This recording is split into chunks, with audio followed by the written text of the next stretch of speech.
Hey, good morning, good morning, good morning. Gonna get going here in one sec. Get myself all settled in on this Tuesday morning. Seeing some nice price action from XAU USD already. It's been an observer uh, over the last probably 15, 20 minutes or so since I woken up this morning.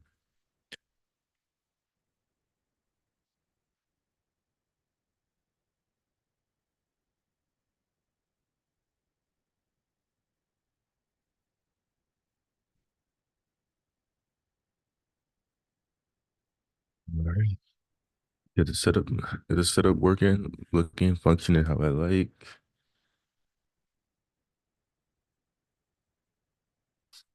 Got my resources pulled up. All right. Going into this session, approaching the session from a demo, as far as the trade execution side of things, um, in a personal state where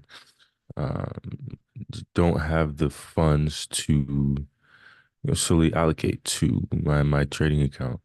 Not that I don't have the funds, but got my dental school applications going in about a week. Anybody that knows that process knows it's an expensive process. So just kind of withholding uh my money that move over to my live trading account, just for a bit, just so I get through this application process. Um, but the highlight there, and I bring that up because you know, we can still develop our skills in the market. We can still execute trades and feel live trades, even though it doesn't quite feel the same on demo versus live. Um, we can still enhance our skills in the market, even with no skin in the game. At that point, it just takes a commitment on your part, on my part, to learning, and understanding the long game of this. Trading is one of those things. You never truly master. I think any trader will tell you that. Yeah, you get more comfortable with just the innate structure of the market. You have your edge, you have your strategy, in which you trade and work on over time. But the market is completely random, and it's going to do what the market does. There's a lot of factors involved with price action and why price is doing what it's doing. Um, but yeah, again, just going back to the main point here. Even with no skin in the game, I can still sharpen my tools, get more comfortable with my strategy, um, and still develop, which is amazing. So just jump down here with this. Rename myself real quick. Mm, Do the Instagram handle today. Trades. So gonna run for about 2 hours this morning. Um, like I said, gonna really touch on liquidity, inefficient pricing, two things that I'm really working on mastering as far as uh, an understanding the innate structure of the market. So we're gonna talk a lot about that. Like I said, on the demo format today, um, not live, not on a funded account, which I can touch on. Um, as far as my risk management goes, I'm gonna go about 1 to 1 on any potential entries. If you're looking at my screen now, I did not enter. I watched the setup of this movement here. Did not enter on this movement. Um, Again, per the title of this live call, definitely want to talk about some strategy implementation. There's a few things we like to use uh, to gain an edge in the market. So I'm gonna try and I'm gonna get some jazz playing in the background. I always like to have a little bit of music in the background. Did some Kenny G last week. Growing up, I think when I was in fourth grade, the school district I was a part of, I guess I went to an elementary school called Desert Palms Elementary, part of the PR Unified School District. And once you get into fourth grade, you can either go into band, choir, or strings, I believe. I said I don't think Desert Palms had strings, but a lot of the schools did. Um, Anyways, I elected to do band. I elected to play the saxophones. Played the saxophone from fourth through eighth grade. I loved it. I was good at it. And then it certainly turned into one of those high schoolers that was too cool to be in the band. Um, Obviously, uh, band kids are losers. I'm just playing. I'm just playing. But if I could go back and change one thing, I don't have a lot of regrets in my life, and I hesitate to call it a regret, but I wish I would have kept up with it, up until this point. Now I'm trying to get back into it. A used sax, it'll run you about 300, nothing crazy, but we're adults and we have things to pay for. It might be a little bit more important than a saxophone. But that's one of my 2024 goals. I want to play it. There's a simplified version of my favorite song called Take Five. It's a classic. So I want to be able to run through that, practice that, and become proficient at that this year. So that's my goal. So, anyways, I'm gonna throw on. I like to throw on a little ambient music while I go through these trade sessions.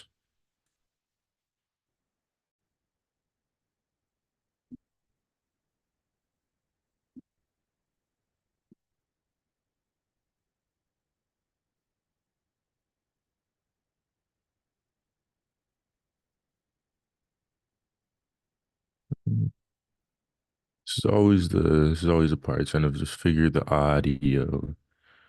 Make sure it's not blaring in my face, or my ears, I should say. I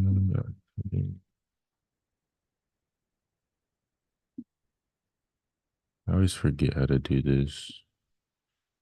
I'm recording.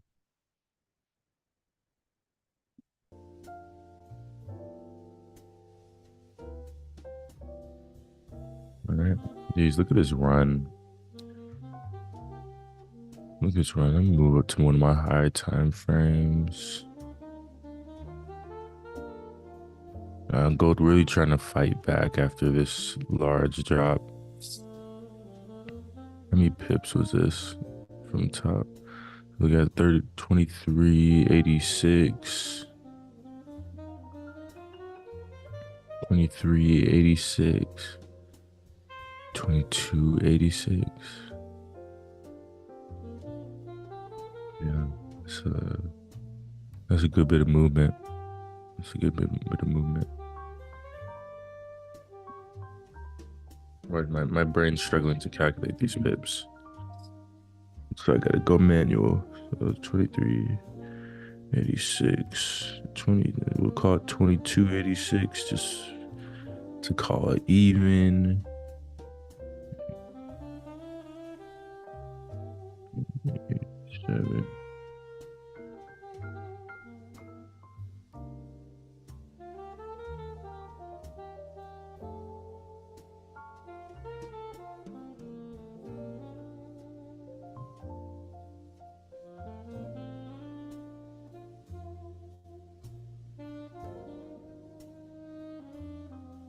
Here I'm looking at these larger time frames just to kind of get the big picture of what's going on here. I still like to utilize my tools. This is what MACD, we call this our Bloom 3 indicator. This bottom section here. I utilize this on all my time frames. So understanding volume, understanding momentum. It's a fantastic indicator. It provides us a lot of information.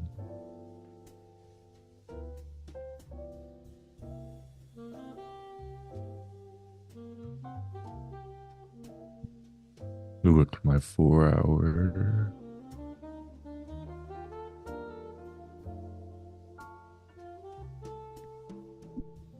A couple areas I may look for price to get into. I'm gonna go ahead and delete this. Oops. What did I do? Okay. I'm gonna delete this gray box here. This is my 4 hour time frame. Right now, I'm currently, as I get into this trade session, I want to look for areas in the market where price is likely to move to. Price is only doing 2 things at any given time. I guess 3 things. Marcus put a third on me to add to my 2. It's hunting for liquidity, which is the highs and lows in the market. Liquidity lies here.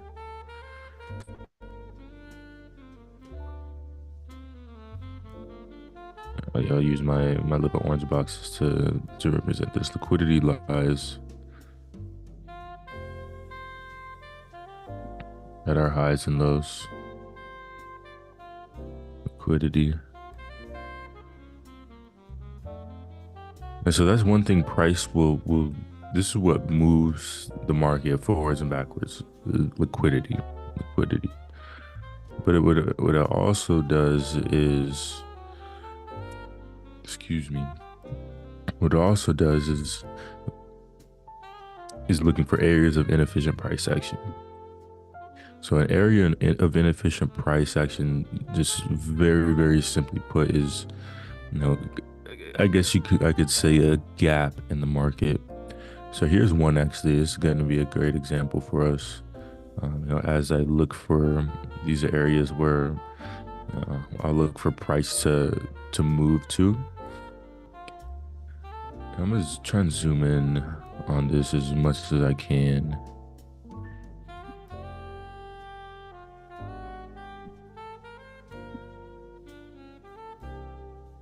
I'm gonna focus this in. On this area here. When I say gap in the market, so gap between what I call the first and the third candle. First and the third candle. And so the gap here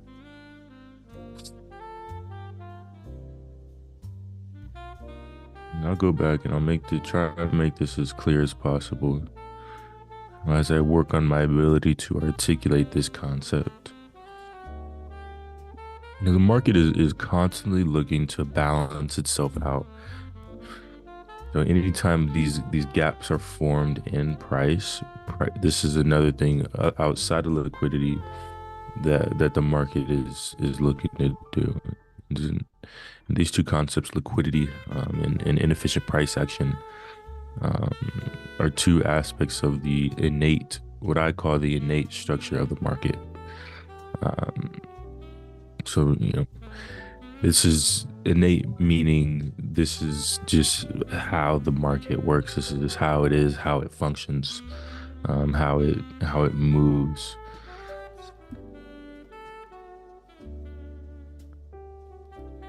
And so anytime a gap is formed in the market, anytime an area of inefficient price action is formed, price will always come back to fill this area every single time, whether it takes 5 minutes, whether it takes 2 days, whether it takes a month, this area will always be filled. Hence why, since we're kind of close to this area, this is certainly an area in price where we could currently move to. And that's just one, right? I'm gonna take that orange box off. I'll leave the liquidity on there for us to see. But here's another gap as well, right above this, just for representation. So the first and the third candle, there's a gap between those. This is inefficient price, which I can lay out with another gray box here.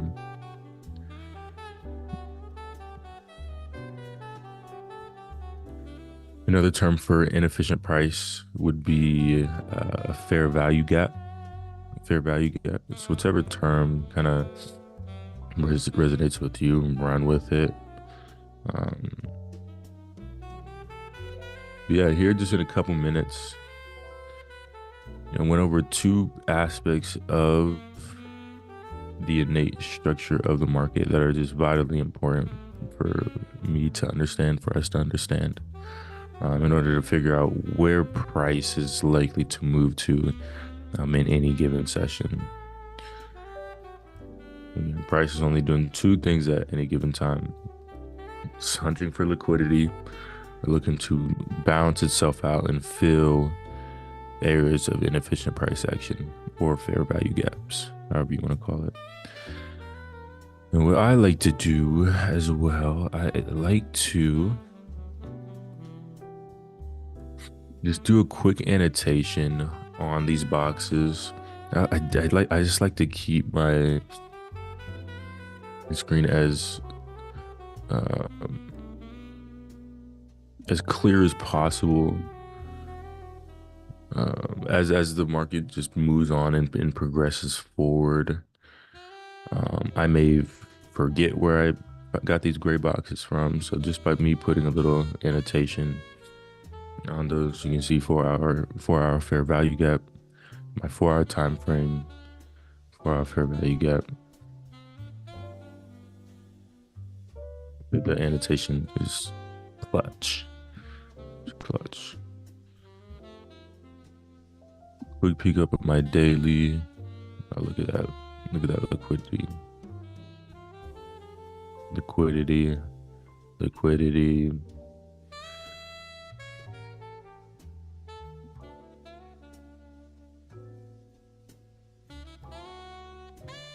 You can see and so, I think it's important to understand when it comes to this innate structures, each time frame will represent something different, but they all relate, in the same story. It's a beautiful process trying to figure out how to layer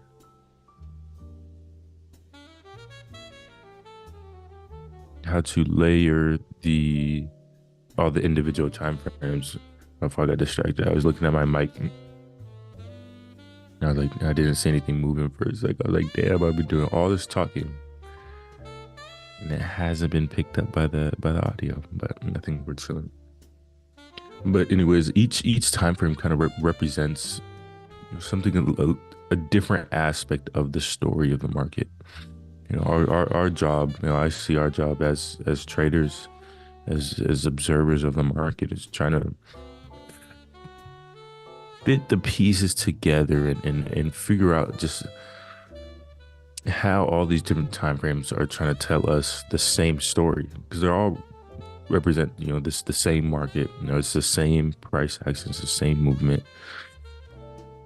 They just all represent a different component of the story. So here you can see on this daily time frame, look at the gap. Let's look at this white candle here and this candle here. Let's call this one the first candle and this the third candle. You see the gap. You zoom in a little bit.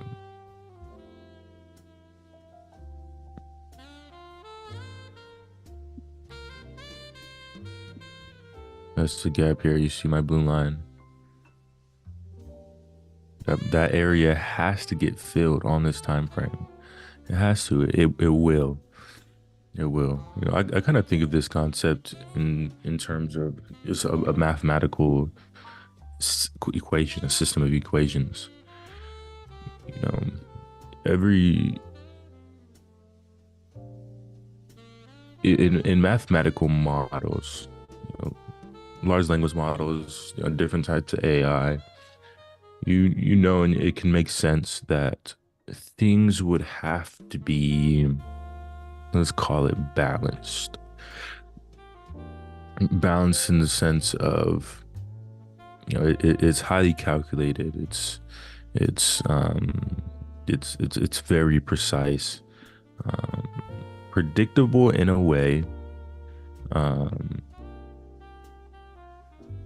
but it relates to the market because the market always has to be balanced. The market is just one big equation, one big language model that has to be balanced for it to continue to move forward. So understanding that this market and price action, understanding that this has to be balanced, it makes sense why imbalance or areas of inefficient price action or fair value gaps, three terms that describe the same thing. You'll understand why price would hunt those areas, because that when it hunts those areas, when it fills those areas, that's the market balancing itself. So there I go, trying to articulate this concept that I am currently trying to improve on my ability to articulate on and see in the market. Made great strides, but it's truly been one of the most impactful knowledge ventures to my trading. Just understanding these concepts, understanding truly where the market is trying to move to. All right, so I'll jump off that concept real quick. Spend a couple minutes on that, which is good. I really wanted to touch on that. Today's Tuesday, June 11th. So I have my news, my Forex Factory. Forex Factory is the resource we use for news. Obviously, financial news causes the market to move. So the financial news, which we see, we get access to on forexfactory.com. Just go to the calendar, and you'll be provided with that information as well. But understanding the major news coming in, major news that will impact the market is vitally important. If you're not aware of a news event and you get caught in one and you happen to be in a trade, it could be a glorious day for you, or it could be an awful day for you, as you watch the market sweep through your account. Been there, not fun at all. Excuse me. So I'm looking at my Forex Factory over on my right side, right where my camera is. I don't like the camera right in front of my face for some reason. It feels awkward. All right, so no big news events this morning.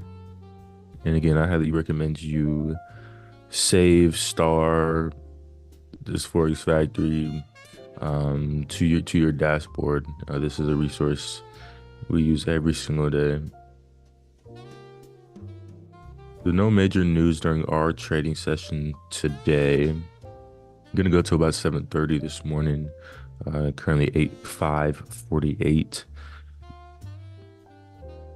We just have one orange USD folder at 10:01, which is outside my trade time this morning, so I won't worry about it. So when it comes to this news, what I'm looking for And this will make sense when once you look at the uh, once you look at Forex Factory yourself. But what I'm looking for is orange and red USD folders. Orange and red USD folders. That's what I'm looking for and paying attention to um, on Forex Factory on our new website. Whenever I come across or whenever there is an orange or red USD news folder, I'm gonna be very cautious. Um, in practice, in action, I'm gonna be blocking off my trade time, so I will not be trading um, for about 30 minutes, as that news is moving through. So 15 minutes before the news hits and 15 minutes after the news hits. When news comes in, it can cause very volatile and unpredictable movements in the market. Um, with Forex Factory, with these news folders, you get really good information. You do get some idea as far as what price is gonna do. Um, trying to simplify the workings of Forex Factory, and just gonna allow you to get in there and kind of clicking some buttons, kind of look through it yourself. But blocking off that time around those orange and red USD folders is going to be really important for us, especially as we're getting started.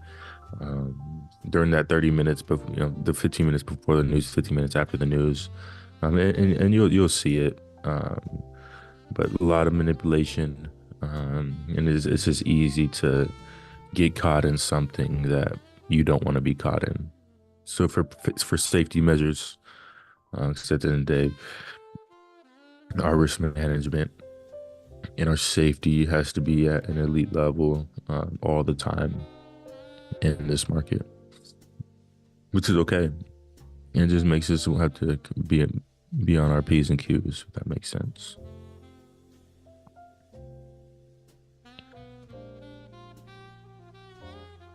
But on the light side of news, on the light side of news does a fantastic job of moving us into new areas. And so whenever we're in an accumulation phase or consolidation phase in the market, a news hit could be just what the market needs to get the market moving again. We're gonna get the engine running again. Um, so yeah, good things and bad good things with news and things to be cautious of. I was gonna say bad, but I don't want to say bad. Just things to be cautious of when it comes to the news.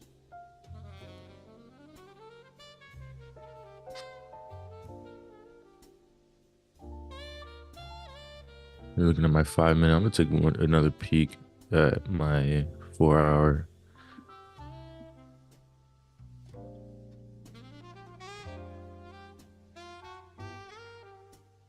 Liquidity lies in here as well. That's been swept out though.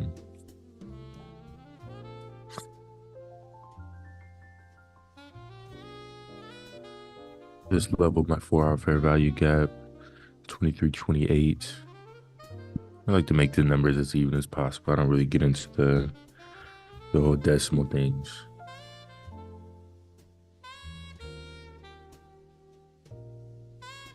$23.28. We're currently at $23.20.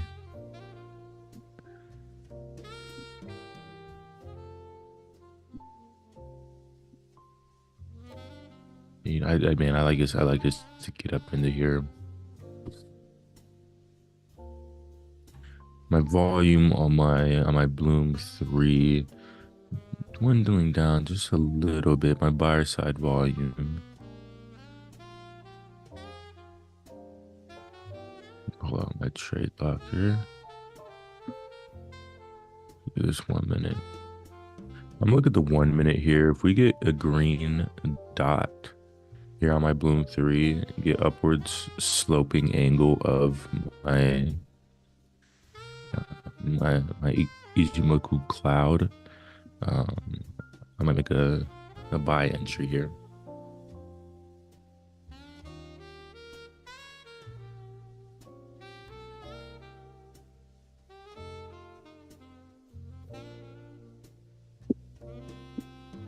And so my thoughts when it comes to this buy, entering this buy, why would I enter this buy?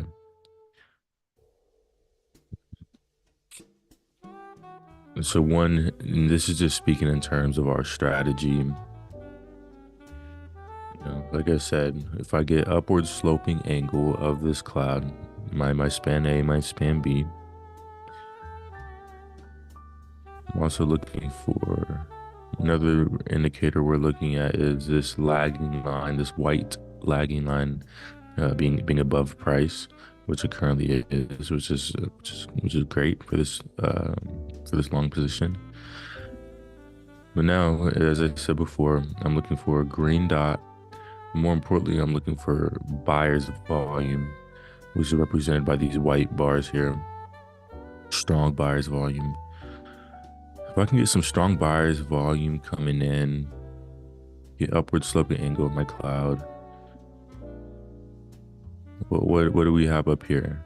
This is my area of inefficient price action, an area we know that the market is going to fill at some point. This is a place, an area in the market where price is going to hunt, going to look to get into and completely fill to balance itself out. So for those reasons, I'm interested in a long position here. We'll see how it develops.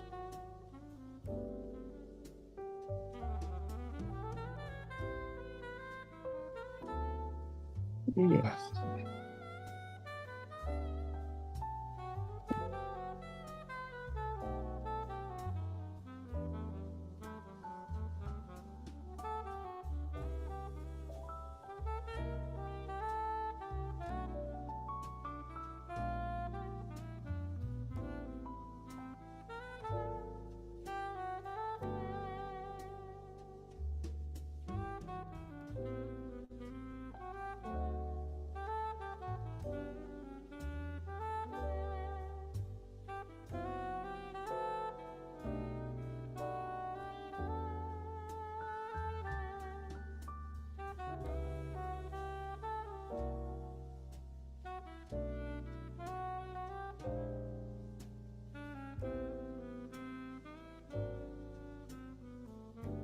Send out a couple morning texts.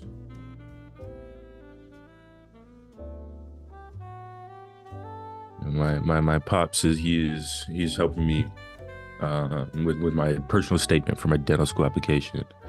So we've been going back and forth over text, via text and email, just trying to get this puppy how I want it, how I like it. It's a statement that means a lot to me.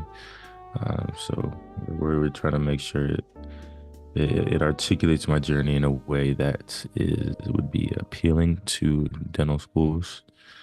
But yeah, working through that process. Applications go in a week from today. I might try and get them in on next Monday, so a day earlier, but we shall see. We shall see. Maybe I'll give a personal statement read once everything's all done and finalized. Who knows? Depends how I'm feeling.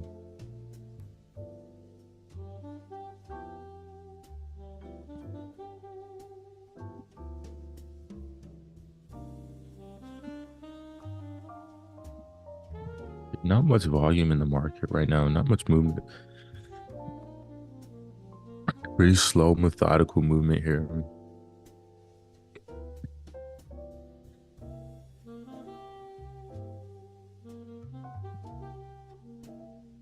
Well, another thing I'm paying attention to when it comes to this Bloom 3 is the relativity relativity of my signal line here. If it gets too high up on this buyer side, so the top half of this line would be where I'd be looking for long positions. If we're below this white line, where I would be taking short positions or sells. So on the buyer side, if it's too high up, there's not much room, there's not much volume, there's not much more volume, not much more momentum that can take us even higher. In most cases, it does. It surely does. Especially when news events happen or just spectacular events happen in the market. Um, but nonetheless, if we're too high, you can see, right here currently, you can see kind of the threshold that Bloom 3 kind of got shelved at. And so this Bloom 3 working its way back into good relativity for us. Working its way back into good relativity for us. I'd love for us to stay on this buyer side, curl back around, get that buyer's volume, that green dot and buyer's volume, to push us into this fair value gap. It was good, Jerry. Good morning, brother. Can you hear me? Yeah. How's the Yes, morning sir. been? Any trades? No, nothing yet. Nothing yet. Just talked a little bit about liquidity, talked a little bit about inefficient price action, news, no trades. Big movement happened right at 5, right before 5. I was an observer through this. No news or anything, but it was 2308, 2319. I've been on for quite a bit. Good, Was kind of sitting back movement, yeah. and listening and watching. Wasn't ready to turn the camera or mic on yet. But I was able to take a trade at, let's see, 5:34, I believe. 5:33, something like that. On a green dot on our 1 minute. Nice. It went up about 30 pips from where I entered. Mm-hmm. I got out with 12. Had my take profit set for 20, but I didn't really love the entry, so I got out with 12. But profit's profit. Good play. Good play. Profit is profit. Profit is profit. Yeah, looking for a price to get into this area of inefficient price. Right at about 23.28 to about 23.43. Inefficient price I found on the 4-hour.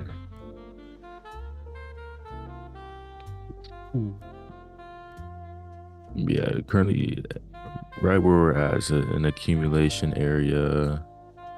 Move up to my 15 real quick. Let's see where we're at.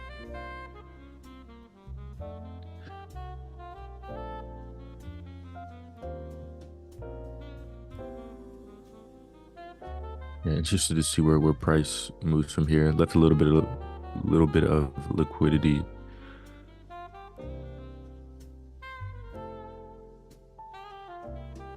Let's see, do we have a game tonight? Is there a finals game on tonight? I'm not sure. I know between game 1 and game 2, there's 2 days. It's tomorrow night. Yeah. Little más days. The travel. What's been your thought on that series so far? Man, Celtics up 2-0. Celtics up 2-0. I mean, they played good. They played good. They've had great moments. Defensively, they're elite defensively. I think it's on Dallas to kind of figure out how to really manipulate their offense, manipulate the Celtics defense, kind of manipulate the spacing a little bit better. It's because the Celtics just clog those drive lanes so well. They have such good on-ball defenders with length on the backside. But if anyone can do it, I think Kyrie will play better once they get into Dallas. Luka's going to continue to do his thing. He's kind of figured out how Boston's going to guard them. But Coach Mazzulla is one of my favorite coaches. I hate Boston. Coach Mizzou is one of my favorite coaches. I love to watch him kind of work in his schemes and kind of go about his business. So at this stage of the year, at that level, it's all coaching. It's all who can make the quick adjustments to Yeah. get leverage in this 4 minute span. Because after that 4 minutes, things are gonna change. But we'll see. I think it's still a series. I mean, Boston game one, uh, they were up by, better part of 25, 30 points, and Dallas got it to the single digits. Last game was a close game. It was a dogfight. So we'll see how things go back in Dallas. Dallas definitely has to get two, in my opinion. Yeah, you can't go down 3-1. Yeah, got to defend home court. You can't go down 3-1. Yeah, we'll see. In a sense, Boston's kind of due for one. But fuck, I hate Boston. I hate Boston. I'm not a So I big don't fan want them either. to.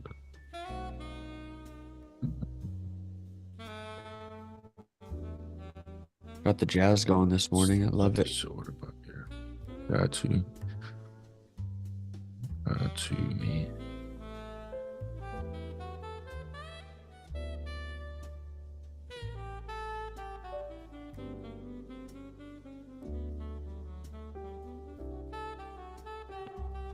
Oh, honestly, I think I like this setup for this long position. I really want us to get up into here.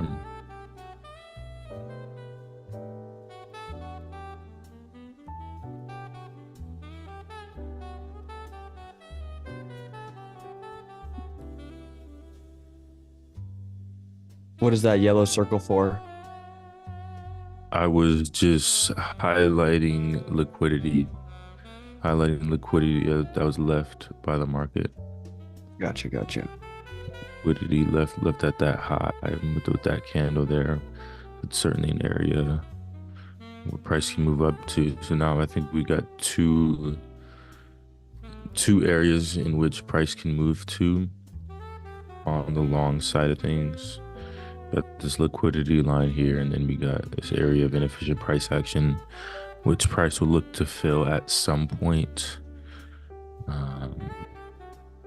We'll see where we go from here. It's my 4-hour time frame.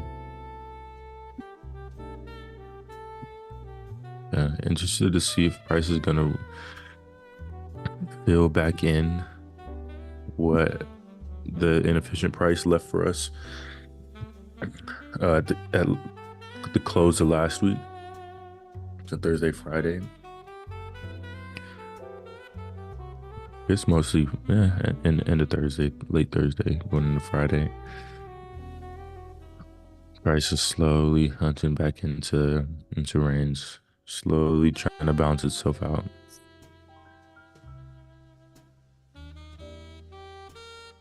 Yeah, that was a huge drop.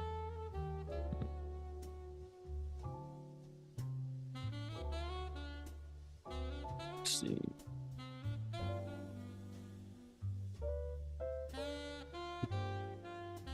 Hours. Let me use my baby pips. See what some of these other pairs are doing. See which ones are reading as high strength.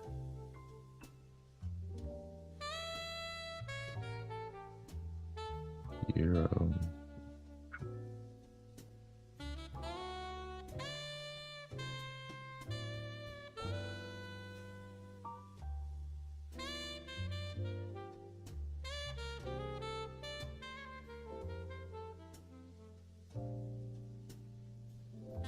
Gotta get it my side by side. This trading view.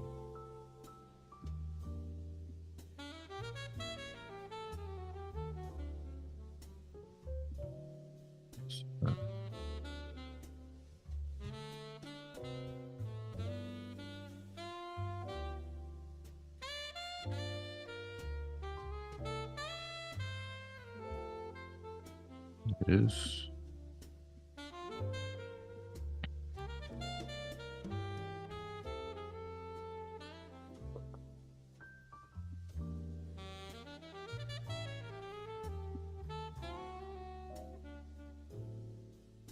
In my side by side properly aligned for myself. This side by side is one of my favorite tools. One of my favorite tools to help me analyze the movement on XAU USD. So on this right side, I have the US dollar and just the US dollar. In terms of XAU USD, so you can see it has USD involved in it. So XAU is gold, USD is US dollar on the left, and then I have just the US dollar on the right. Since XAU USD has USD in it, we can utilize this USD, like we call it's the DXY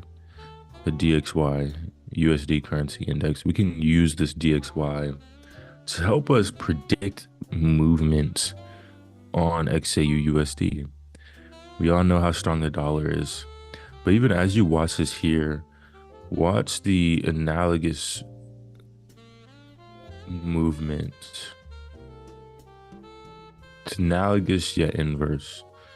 So since USD is on the back end of the pair, it's on the back end of the XAU USD pair, USD is second. It's going to move exactly, I shouldn't say exactly, it's going to move as close as it can to the DXY, the US dollar currency index, but opposite. It's going to move in the opposite direction. If this so happened to be in completely hypothetical, if it was USD XAU, it would move in this same direction as the DXY US dollar currency index. So with the US dollar on the back end of the pair, it'll move inverse, analogous yet inverse to the DXY.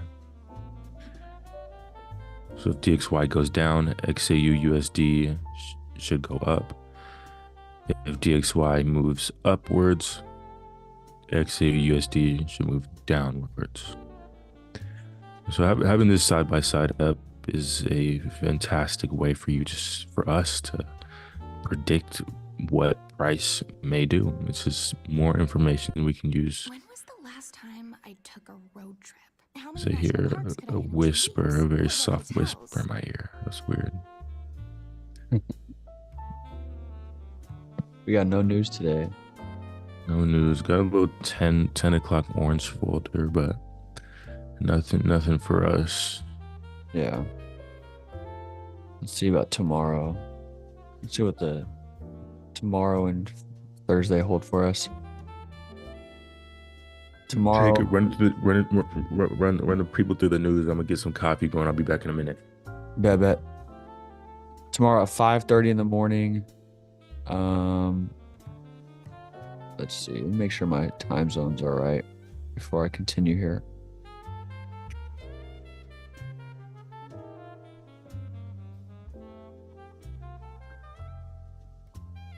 Okay, yeah. Tomorrow at 5:30 in the morning, Pacific Standard Time. I believe that's it. PST. Is that it? Pacific Standard Time. I am right. 5:30 in the morning, Pacific Standard Time tomorrow. We have 3 red folders for USD. And then at 7:30, as we wrap up the call, we have a yellow folder. But if you're going to continue to trade tomorrow past, the live call, there is a lot more news at 11 a.m. Pacific Standard Time. There's 3 more red folders at 11 and a yellow. And then at 11:30 a.m., there's also another red folder, all for USD. So again, we got 3 red folders at 5:30 in the morning, 1 yellow at 7:30, 3 more reds at 11 and a yellow, and then another red at 11:30. Lots of news tomorrow from 5:30 to 11:30.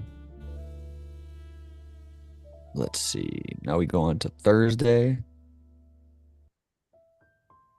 Last day that we are live during the week.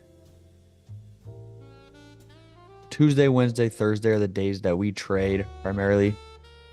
Best days that we found for us to have profits with our strategy is on those days. So Thursday, we'll be closing up the week with our last call at 5:30 in the morning, Pacific Standard Time. Again, we have 3 USD red folders. And then at 7:30, as we wrap up the call, we have a yellow. And again, if you're going to continue to trade after that 7:30 mark where we get off, there is a 9 a.m. orange folder, 9 a.m. yellow folder, a 10:01 on the dot, 10:01 a.m. There's a USD orange folder, and that's it. So again, Thursday, June 13th, 3 red folders for USD at 5:30, USD yellow folder at 7:30, USD orange and yellow at 9, and then an orange folder for USD at 10:01 a.m.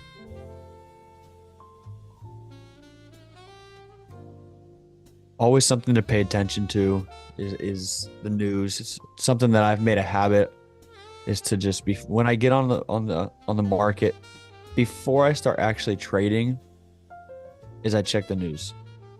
And I get asked why sometimes. It's because if you've traded and you've seen how the news affects the market and how sporadic and random it is, you wouldn't want to trade it either. Some people know how to trade the news and trade it very effectively. I'm not one of those. So what I do is I sit on my hands. I put my phone down. I trade off my phone. So I put my phone down anywhere from sometimes 2-3 minutes, but sometimes as early as 15 minutes before the news if nothing's really going on. And then same thing, I don't pick it up for 5, 10, 15 minutes afterwards as well. And that's just to kind of let, everything play out. Because there'll be sometimes, price will be at, let's just say 2,300. News comes in and just shoots up like 80, 90 pips or down 70 or 100 pips, there's no way to tell that, Our strategy can be looking perfect for a beautiful setup, and the news hits and it just changes everything. I haven't had success trading news. So what I do again is just try to be as disciplined as possible. And I put my phone down, sit on my hands, and just sit back, watch the show that the news provides. And it's done me well. I know Quentin does the same. Marcus, I think Marcus is like 50-50. I think sometimes, I don't want to speak for him, but I think he trades the news sometimes. Or he'll stay in a trade during the news. That's another thing. If I'm in a trade, let's just say I'm in a trade and news is in a few minutes, those minutes leading up to that news folder, I'm looking to get out of my trade. Again, I don't want to be in a trade during the news. Even if I'm in the negative, man, my thought process is, where can I get out effectively here to minimize my loss before the news hits? Now, yes, the news may hit and it could shoot me up into 50, 60 pips profit, but it could also go the other way. And it's almost, in my opinion, just because I'm not educated enough on the news, it's almost like gambling, in my opinion. If I wanted to go take a 50-50 shot, I'd go put a hand down on black and roulette. That's just not, for me at least, not an effective way and a successful way of trading. So I always make sure I check that. And then if I am in a trade, again, I look to exit that, whether I'm in profit or negative at the time.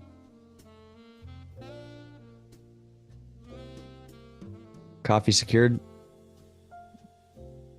Got it going. My mom's getting ready to head to work, so chopped it up with her for a sec. And we're up and moving. Didn't have any coffee yesterday. Haven't drank much coffee actually this week. I'm trying to kind of dialing it down. Anytime I feel reliant in any way on caffeine intake, I'll kind of have a week like this week where I won't drink much. So. Do you feel like the caffeine hit you like after you drink it?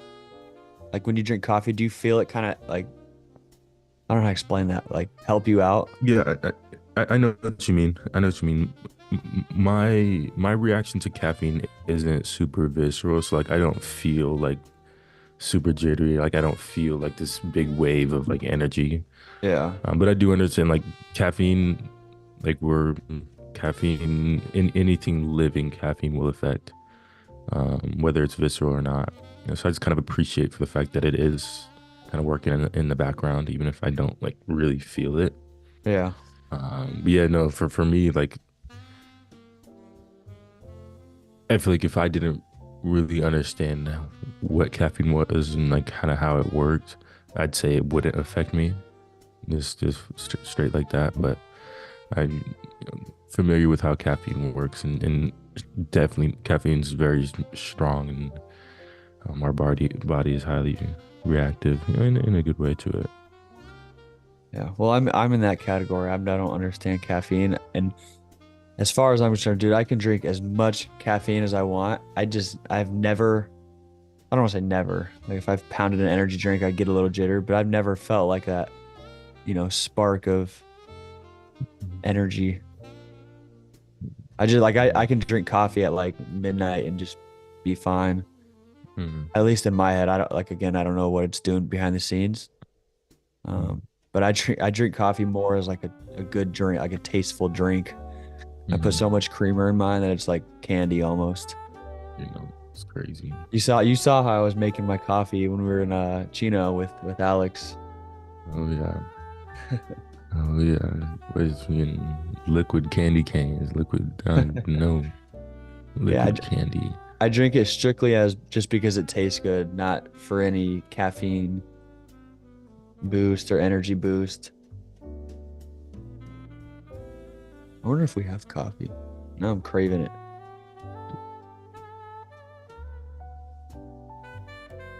All right, Mr. Price, what are we doing here? Price, retracing some of this bullish movement from this morning.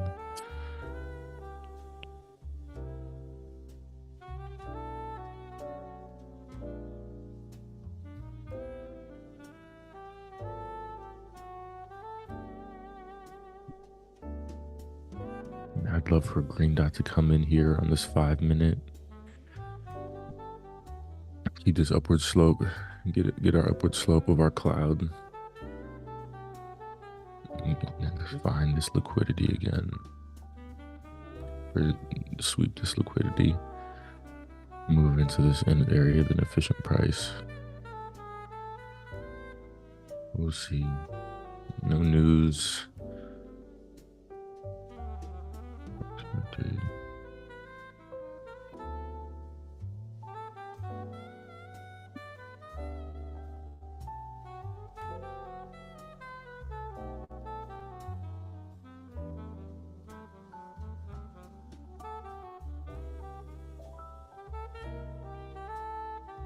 Yeah, I'm trading on a demo format. I'm trading in a demo setting today. Um, gonna be doing about a one to one RR on any particular trade entry. That's just usually we have when it comes to our strategy, we have our areas where we'll set potential stop loss, but we have exit confirmations that 98% of the time will come in before that stop loss hits. So we have that safety measure in place. Um, then when it comes to taking profit in areas where I look to take my profit, it goes back to the RNA structure.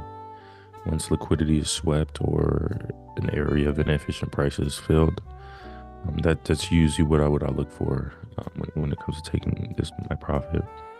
These days, I'm certainly in a mode where I'm looking for these long runs and working on my patience, working on my discipline, in my market analysis, and understanding the structure of the market. So really hunting for these 30 plus movements, 30 pip plus movements, 100 pips on the upper end. But I'm looking for here. I'm gonna go ahead and go take that coffee run real quick. Go see if we have some. Uh, If not, get some brewing. Sounds Got good. me craving it over here. Sounds good. Feeding. This man's fiending. I'll be right back. Yes, sir.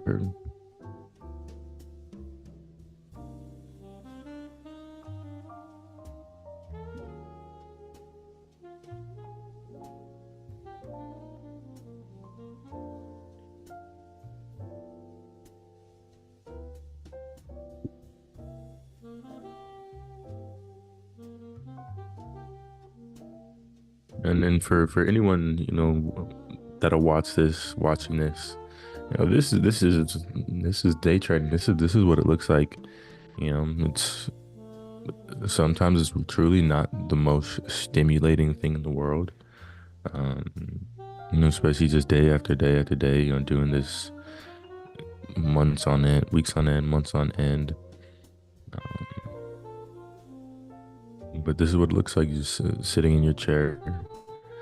This is why I love doing this, being on these live calls, and live and recorded calls, because it kind of gives me something to focus on outside of just the market. Um, but yeah, no, it's surely not something where we're in trades, in a million trades a day, and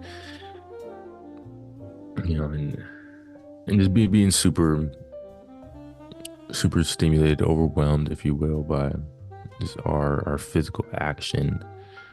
And a lot of the times, just here kind of chilling and watching the market, with some music in the background. What I'm really trying to say is you can make these sessions look like whatever you want them to. Every now and then I like to change up where I trade, and where maybe I move out of my room, maybe I go up to the little coffee shop, Cafe Molly, just up the street, um, or just shoot just out to the dining room. Um, Maybe I'll have some jazz, maybe some different kind of music. But you can make these trading sessions whatever you want. Trading is very autonomous. Um, that's not the word I want to use. Trading is very,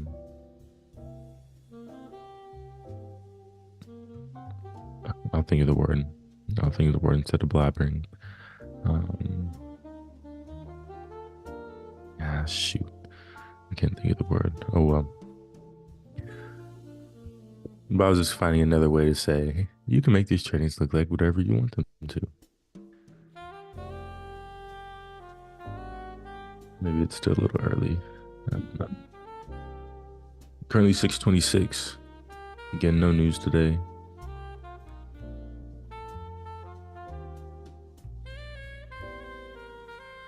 Got my side by side up here. Again, we can just pay attention to how this XAU USD pair relates to the DXY US dollar currency index.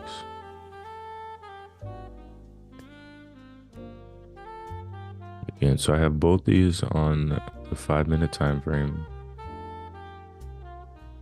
250. I'm gonna try and put them at the same.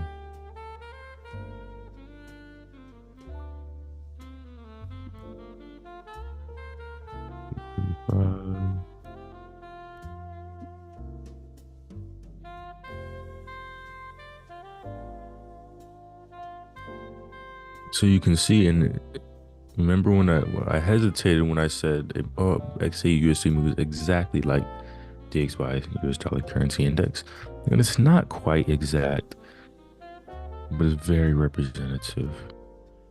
So you can see, so you can see my vertical dashed line, right where my cursor is.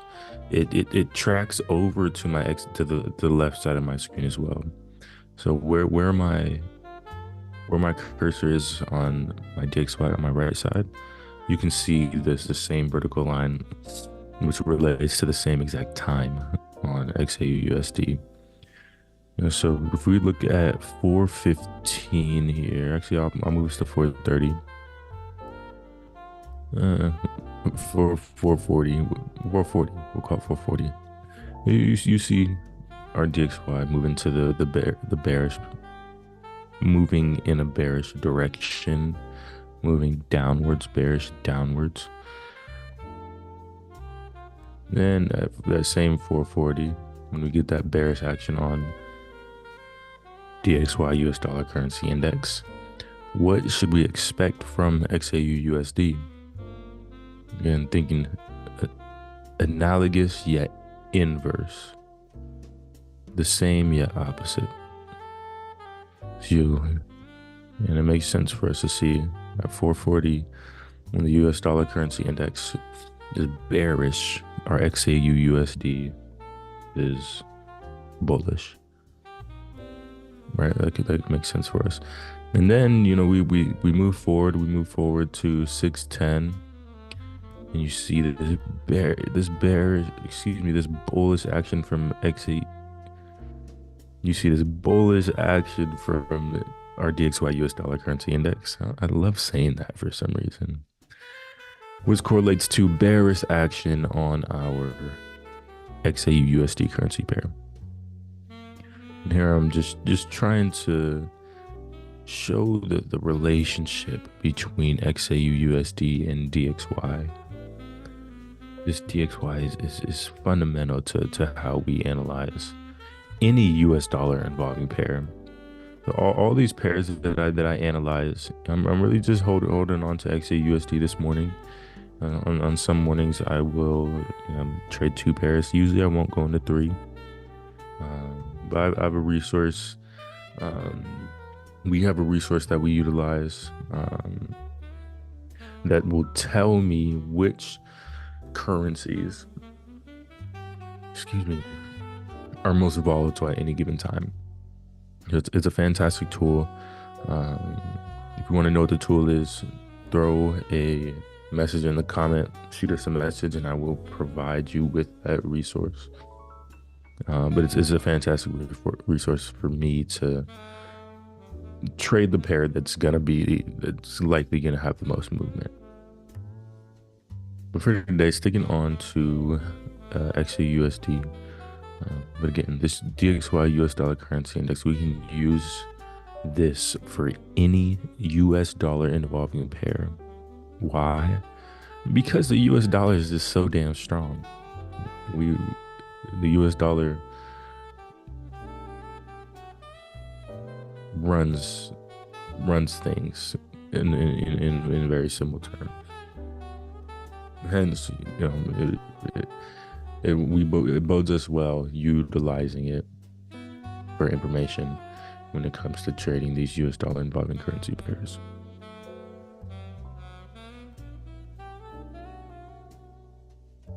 We've got this side by side. Here I am just on the solo XAU USD screen.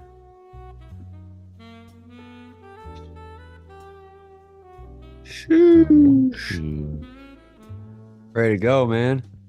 There it is. Got the candy in hand. There it is. Ooh, I wanna highlight this real quick. This is my 15-minute time frame. XAU USD. I gotta expand it, gotta blown up a little bit just so we can see this.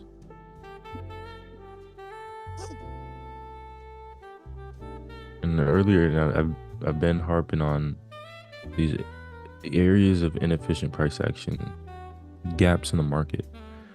And so I mentioned, you know, I pay attention to the first and the third candle. So any candle you can deem as the first candle. So this is our first candle. It's a little distracting, some movement. First candle, third candle. There's a gap in between those candles. That's our fair value gap. That's our area of inefficient price action. But we know because this is part of the innate structure of the market, we know without a doubt that area of inefficient price will have to be balanced at some point. Whether it's in 5 minutes, whether it's in an hour, 2 hours, a day, a week, we know that these areas of inefficient price will have to be filled at some point. So if I go about it the same way I went about it when I was on my 4-hour time frame, I'd lay this out. But look, in a matter of about 30 minutes or so, we see this area of inefficient price action get filled. So that is no longer an area of inefficient price. I see another area on the seller side right in here.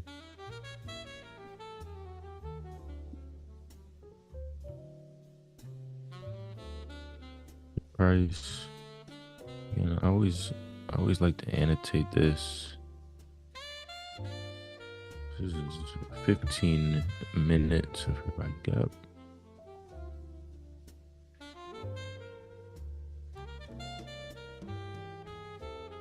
So now, excuse me. All right, so now let's see where price decides to move into. We have this area of inefficient price that we got on our 15-minute time frame. Then we know we have the liquidity line up in here. And then even a bit higher, we know we have our areas of inefficient price action that we found on our 4-hour time frame earlier in the call.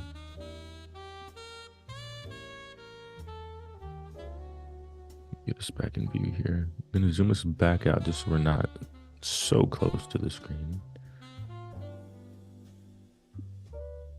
As you see price bleeding into this area of inefficient price. Look at it fill this area as we speak. This is beautiful work. Actually, now I'm gonna zoom this back in a bit just so we can get a good angle, good view. And I'm gonna go to the 15-minute time frame where I found this area and watch this move.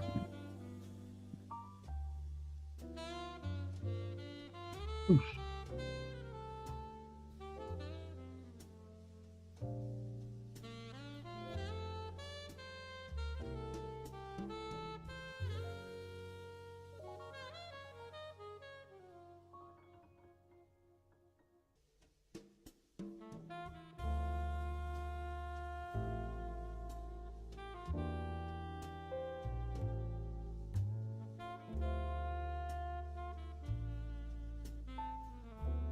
What I'm really observing here is just trying to recognize these patterns. I'm trying to see how our volume and relativity correlates to where the market's deciding to move to. And so utilizing the volume, utilizing this Bloom 3 to dictate which area in the market price is likely to move to at any given point. So with buyer's volume coming off, seller's volume potentially coming in here, looking at my 15, it makes sense for me to have a premonition or have the intuition that it's going to move to the short side, it's going to move to the seller side, and not hunt this liquidity yet, but possibly take out this area of inefficient price first, and then potentially turn back up to the bullish side and hunt that liquidity.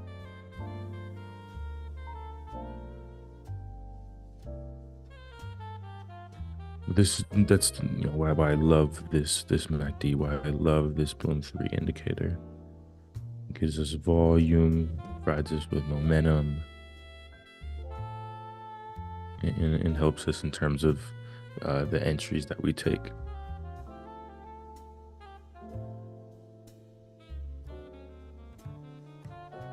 Did you take that sell entry?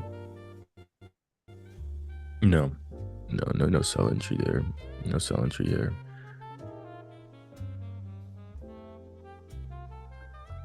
Not gonna go against. Not gonna go against the grain here. You're gonna see how we react in this 15-minute area of inefficient price and see where we go from there.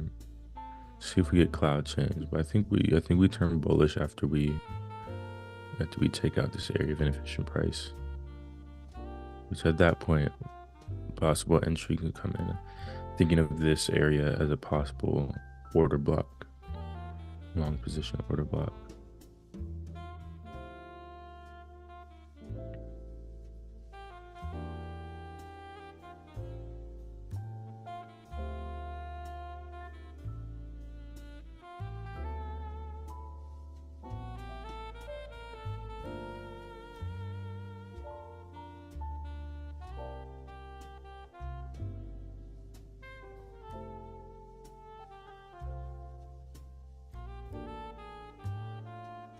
And all price has to do to fill this area.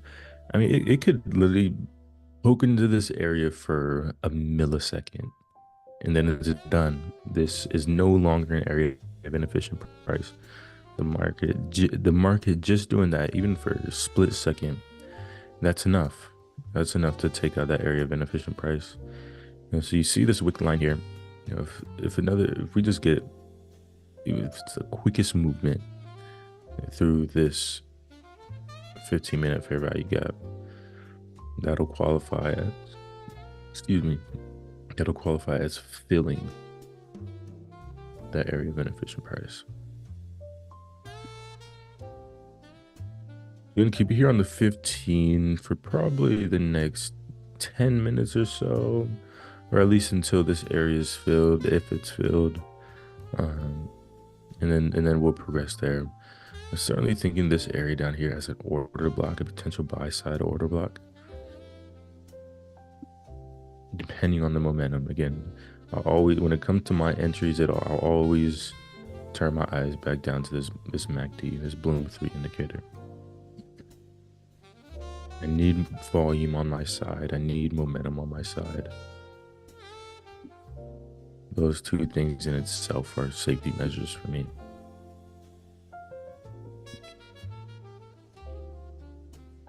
Ooh. Take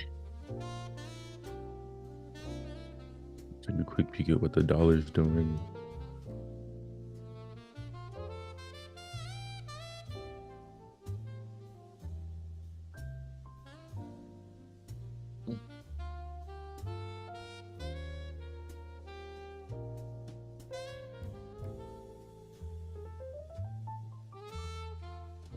Got to get my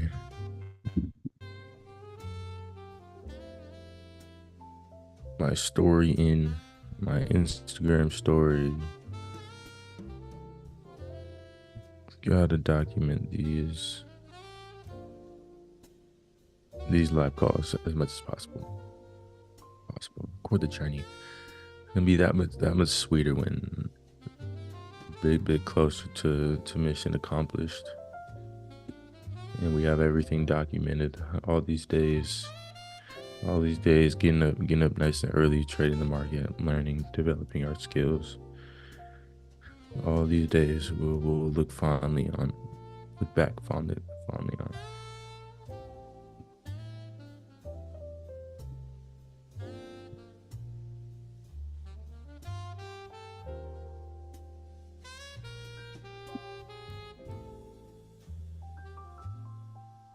Gotta tag the YouTube.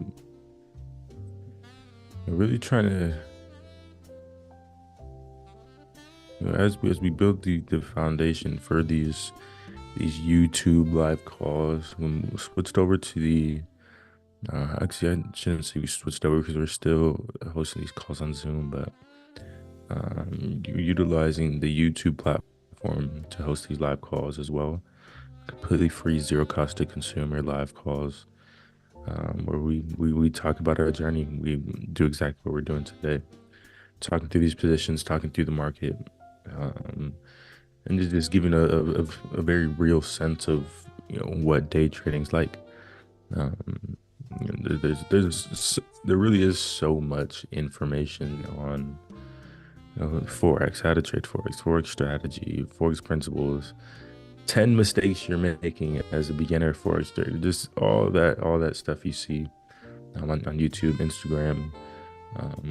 What we want to do is provide a very real, very transparent outlet for people to learn these things, And in the live setting is very hard to um, it's very hard to what's the word I'm looking for? I guess what I'm trying to say in the live setting is about as authentic as you can get. You know, as soon as we get off these live sessions, they get immediately uploaded to our YouTube. No editing or anything. You know, down the line, we might add, some little intro, some little outro, just to, kind of polish things up a little bit. But, just with the way these lives are set up, at, as soon as I end the call, it uploads immediately to our YouTube, and then it's there forever. So these calls, if you miss a live call, these calls will always be up on our YouTube platform, zero cost to consumer, completely free, for anyone to access and see what we're doing. It's a beautiful thing. We're gonna finish up this Instagram story real quick. Just going to tag the yellow YouTube, share, copy link. Link.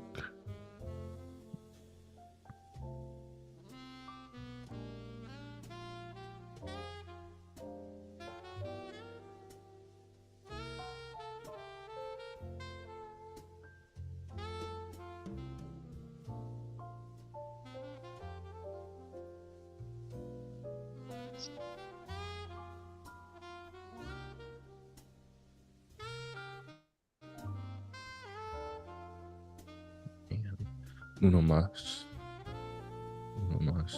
One of my goals this summer, I talked about me getting back into playing the saxophone, which is one of my, I guess, bigger goals. I guess not bigger goals. It's I want to call it a side mission, but that's not really what I want to call it, even though it kind of is. But another side mission of mine is to become proficient in Espanol, in Spanish. Especially where I work now, down in Glendale, Arizona, Westgate. A lot of big Latino community down in that part of town. So at the very least, I want to be able to use it in that realm. So that's kind of my measure, because Espanol proficiency, I mean, that's very variable. But so my standard will be to be able to take somebody's order. Be able to just serve them in a serving setting. That'd be awesome. Yeah, that's my goal. That's my goal. What?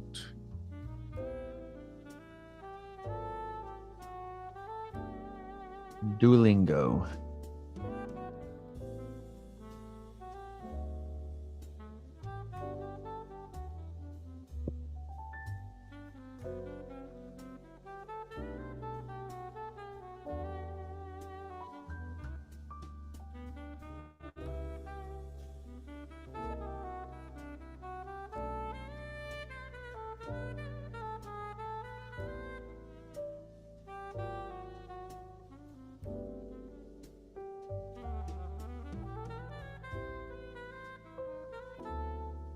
Beautiful day to be on the market.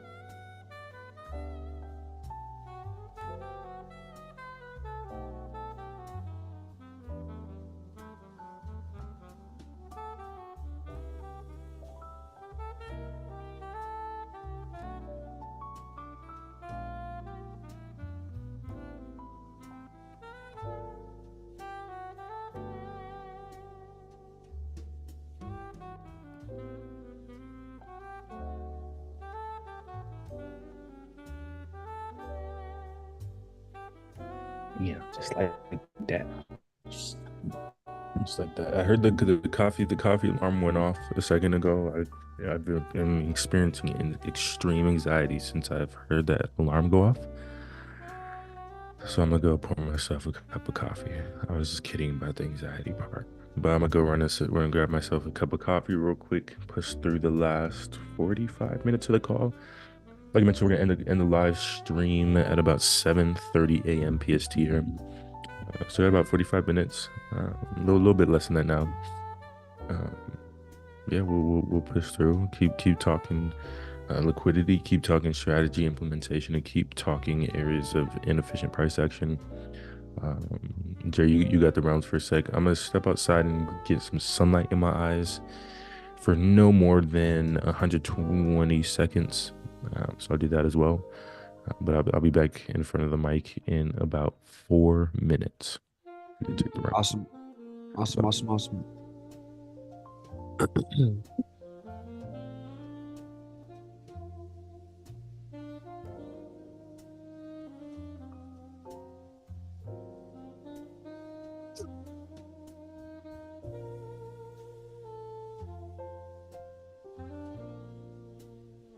So you guys can't see my chart. Or who's on this morning? Let's see. What up, Joe? How you doing, man? Didn't even see you get on. I have my chart pulled up. I took a sell a while ago. Let's see. At 6:35, I got in a sell entry, so I've been in for about 15 minutes. Shot up pretty high. Did not hit my X confirmation, but it is close to it right now. Not in that much drawdown at all. About 14 pips of drawdown, which totally fine with. If it does hit my X confirmation, cool. I would exit my trade. If not, hopefully not, I would like it to come back down so I can get some profit. I got in at 2310.76, so hoping for this guy to start coming down just a little bit.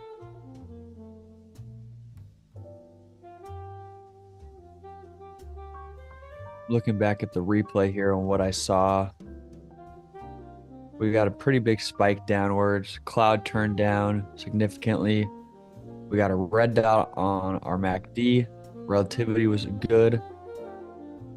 Not great, but good. And we got volume, so I took the sell.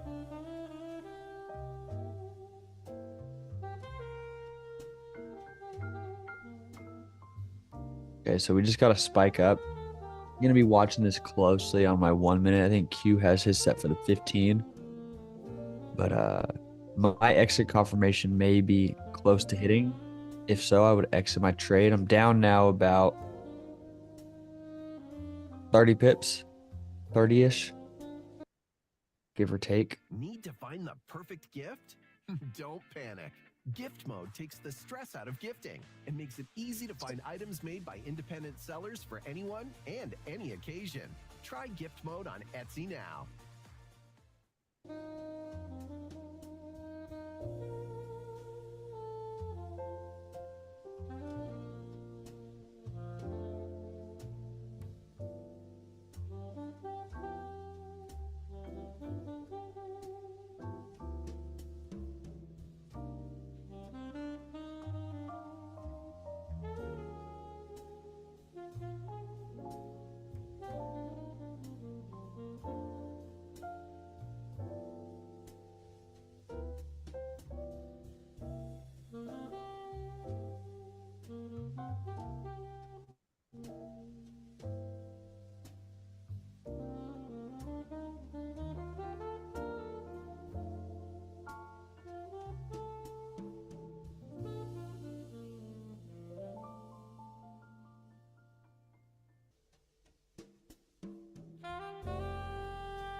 Okay, so exit confirmation did not hit, even with that big spike up.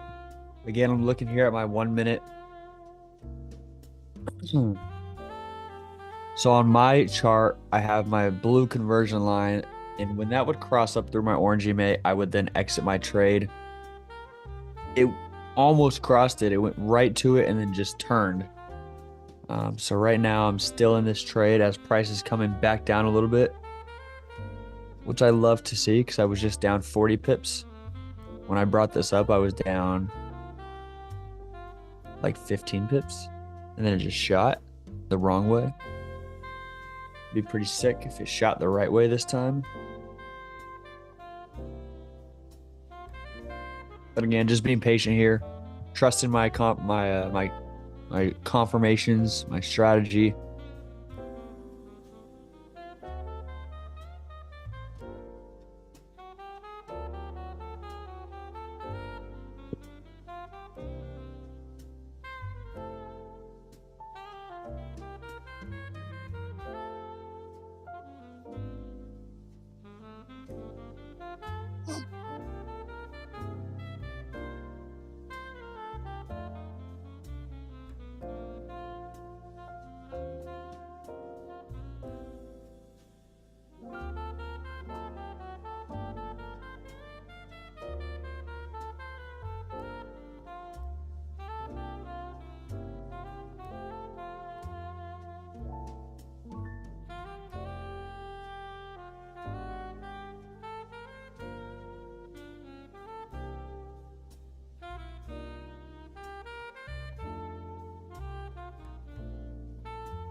Come on down, Price.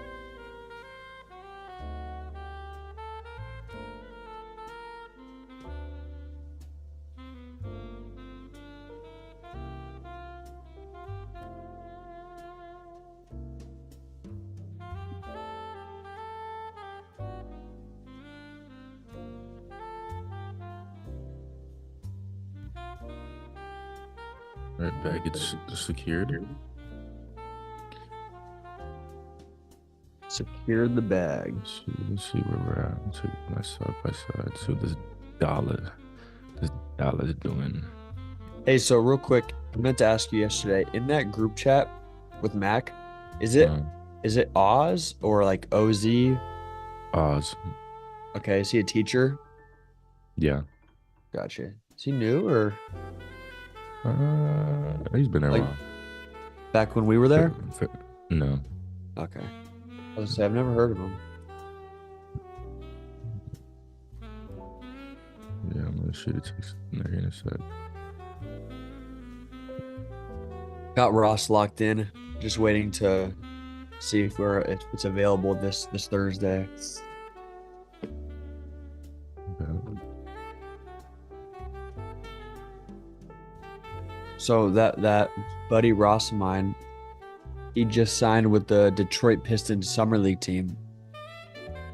Dope. So Super dope. me and a couple buddies went and hung out with him this weekend over at his place, and they have a pretty sick house. Dad is the head coach of the Pelicans, Willie Green. They live out in Scottsdale. It's really nice. It's pretty cool. Super cool.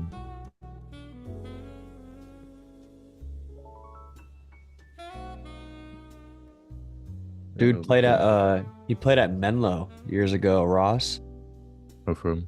Yeah, then he transferred. He just was cooking. Undersized guard. I think he went up to a Division II school, some Colorado school, I think, for like 2 years maybe. And then he transferred to a Division I his last year. They made the national tournament. Played Alabama in the first round. And his two best games of the season were at U of A. They were like 4th in the country. And then that tournament game against the number 1 overall team in the country, Bama. Got a contract overseas, just balled out last year, and then signed with the G League team. That's pretty sick. You know, it's quite the journey. It's pursuing hoop, like doing the overseas thing, trying to make your way through summer league into the G, and hopefully, eventually you get to sign a contract. But for a lot of guys, it's a long journey getting there. It'll be cool to talk to him about it. And I mean, I'm sure it helps with his pops. I'm sure there's connections, so he has got a great opportunity because he's also Monty Williams is the coach over in Detroit right now, Mhm. who is like a like uncle to him. So if he made the roster, Would he be mad if I called Monty a fraud? would I be mad? No, yeah. Yeah, I mean, no, he wouldn't be mad. I'm joking. Oh, I was gonna say, I'm like, not dead ass. No, I was just. you don't like Mont? He's a fraud, brother. I liked Mont. Like I said, it always comes down to coaching, man. I think coaching. There's other factors with that Suns team, but He was given a coaching. pretty good roster with a great leader in CP. I don't like CP anymore now that he's not a Sun, but can't deny that CP's my CP least was. favorite player of all time. I loved when he was on the Suns. I hate him otherwise. I can't deny that he was a pretty good basketball player and a good leader. Because you could, at least I could tell, like the Suns with and without him, like there was no leadership on the team this year, from the coaching down to players. Mhm. That's what Book and KD need to figure out amongst Yeah. themselves. And I think it'll come in the form of KD just telling Book, like you, like this is what you got to do. I'm gonna continue to be me. But I think Book has to be the one to take that step. Right. I agree. And, I mean, you can knock KD for it. I mean, you can knock him in terms of like his legacy and everything like that. But I mean, homie just he goes out there, does his thing, he hoops. He's never been that rah, give big speech in the locker room type of guy. Yeah. Not at all. It's never been that. Never really cared too much, which is okay. But every team needs that. Every team needs that We certainly lacked from one of their this best year. players. Yeah, I think Book just kind of got comfy this year. He kind of got comfy in being one of the stars of the league. He did a lot of stuff off the court with different sponsorships, different deals. His shoe came out this year. Or I guess he's been working on that, but Did his I'd shoe? like to see him get back locked in, get back focused. His shoe is amazing. Yeah. Yeah, I got a pair when they came out, and Mhm. it doesn't look like it'd be a great performance shoe. At least to me, it didn't. And no, bias aside, it's probably a top 3 hoop shoe I've ever put on. It's amazing. The brother's so comfy, and they're extremely light. Mhm. They don't look light, but maybe the comfiest hoop shoe I've put on. Grip solid. I like mid tops too, and it's a mid top, so it kind of works out. But great shoe. Mhm. Yeah, I haven't bought a new pair of hoop shoes. I haven't bought a new pair of hoop shoes since 2017. It's been a long time, since before my senior year. As outside that, I've been wearing the Under Armours that we got from MSU, and then those white Donnies that we got at Ottawa. Messing with those a little bit. But yeah, I just when the alumni game comes around, I get myself right, and then I get back to lifting. That's my schedule. No, but I'm gonna figure hooping back into the routine here at some point, hopefully. Cause I love playing. I love beating up on kids. So I hoop about once a week, maybe once every other week. When I'm in those men's leagues, I'm playing once a week. Which I've been in one for a few months, but I've just been skipping the games. I go on cycles of like really enjoying hoop, and then just like not wanting to touch a ball, and then really enjoying it. And I joined this league a while ago, and I've been busier too with work and stuff, but Thursday will roll around. That's when the games are, and it's like, I want to play today, or sometimes I'll be like, nah, I don't want to play. But try to stay active because I love basketball, so I want to continue to play as long as I can. all right. I was genuinely upset about the alumni game that I couldn't play. I mean, I could have, Yeah. but my heel still hurts, like playing. It's just so tender. Like if I land wrong, it just Mhm.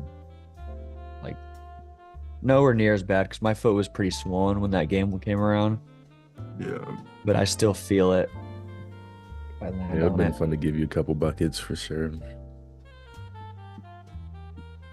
I can't argue that. I mean, you're 6'7". There's nothing I can do sometimes.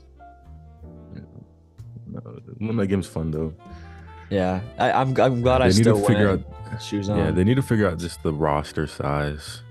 Yeah, I think coach should, I mean, because you want to make it like open to everybody, but like once you get more than fucking 14 people on your team, it's like,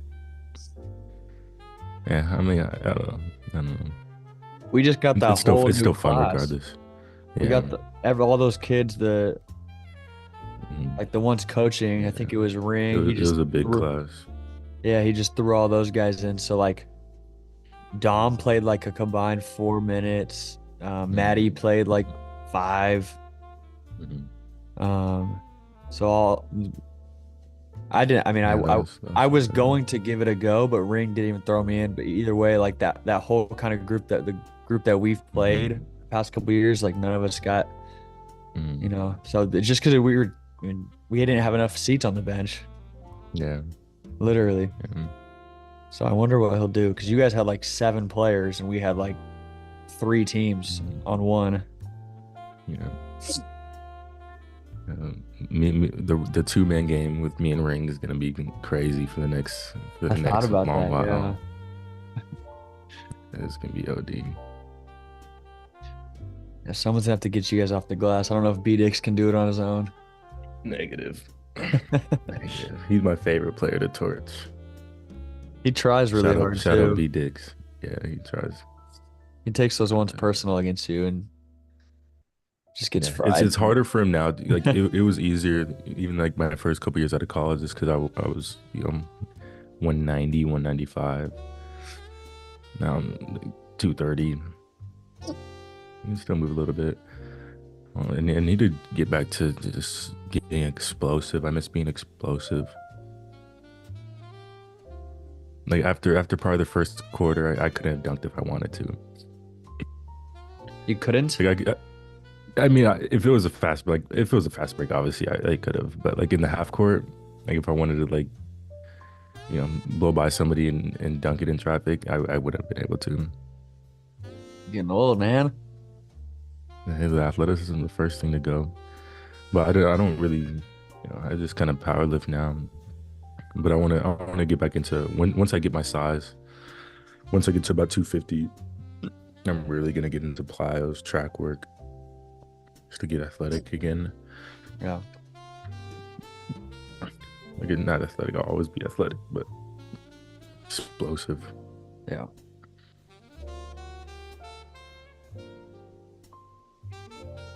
But there's fun things I want to do, athletically. I've always, even growing up, like I loved hoop, but I just loved sports. I loved competition. So even things like volleyball, like I want to do a spike ball tournament, like, stuff like that. I was thinking I just about want that to like be a couple active. weeks ago. How we used to, I mean, we only did it like 3 times, but bring the spike ball and a volleyball and invite some friends. Yeah, no, it's super Should fun. do that again. Yeah. You can invite Jason, all your buddies. Yeah. There's some nice volleyball courts. There's a lot of volleyball courses around some different communities and stuff. You gotta find one. It'd be nice if we could do something next to a pool or a lake, so we could swim as well. It's so damn hot. Could just go to San Diego, go on the beach. Yeah, for sure. I definitely want to get to San Diego sometime this summer. I love San Diego. If I were to ever live in California long term, that'd be my spot. Definitely.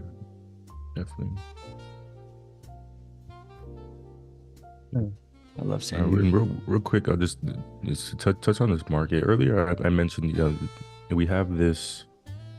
Fuck, I forgot to annotate this, but this was from my 15. Oh no, I do have it. But I forgot to annotate it. But mentioned, as we moved into this area of inefficient price action, this being a potential order block for the buyer side. And we've kind of seen that play out. We've seen that play out. Looking at the 5-minute time frame here. But this level here served as a nice buyer side order block.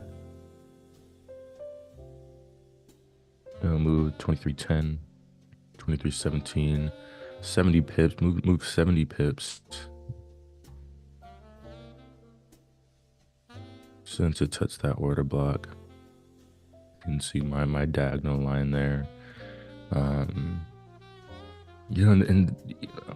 I bring this up, and here I'm not stressed, not disappointed. Obviously, I mentioned a couple times here trading in a demo format. So not super stressed about taking entry. I'm really, and I went over this early on the call as well. I'm really trying to utilize my Bloom 3, my MACD, to help me figure out where and when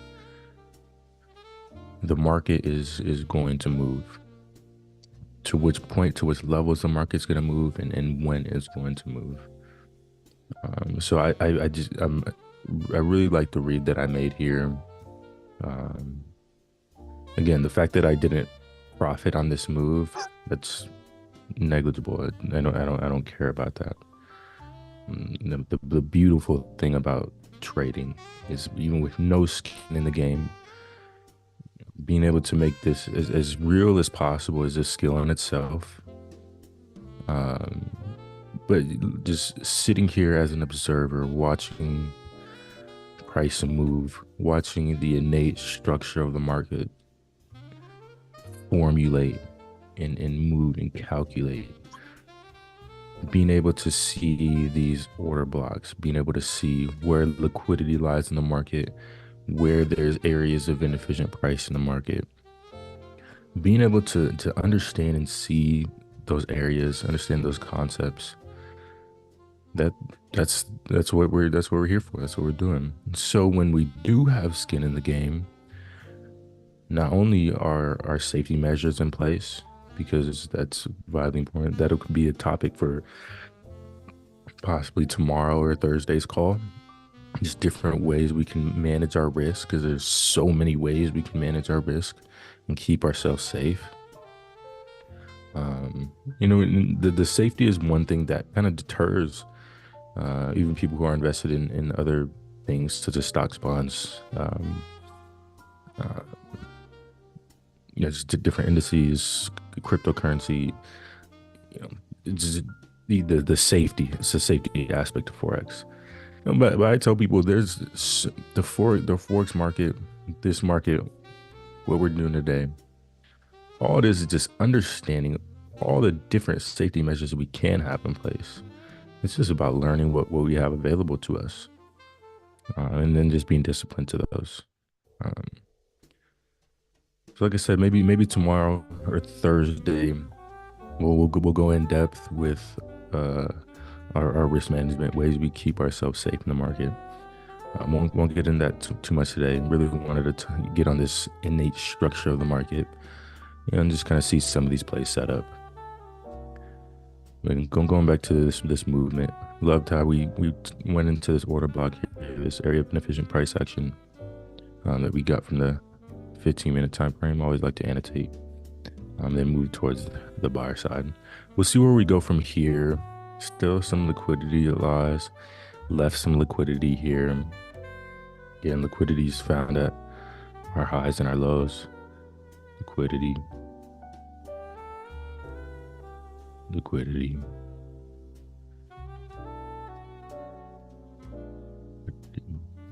Yeah.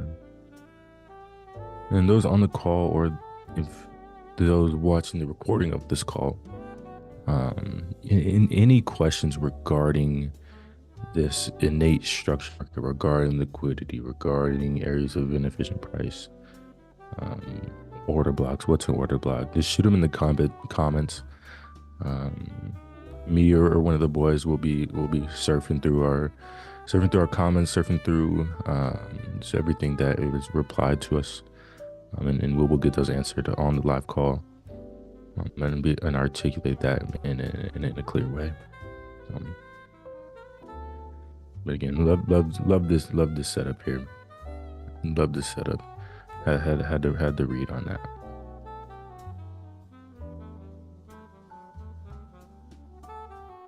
We'll see where we go from here.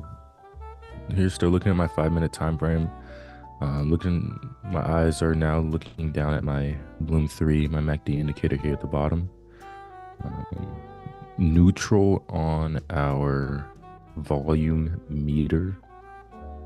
So my gray bars, and you can customize all the colors on this MACD, so you can personalize this. Again, this is a public indicator. Anyone can access this. Anyone can access this indicator. So you can customize the colors to your liking. This line here is called my signal line. But really the important part here on this Bloom 3 or MACD indicator is the volume. So my strong buyer's volume is indicated by these white bars. Strong seller's volume is indicated by these black bars.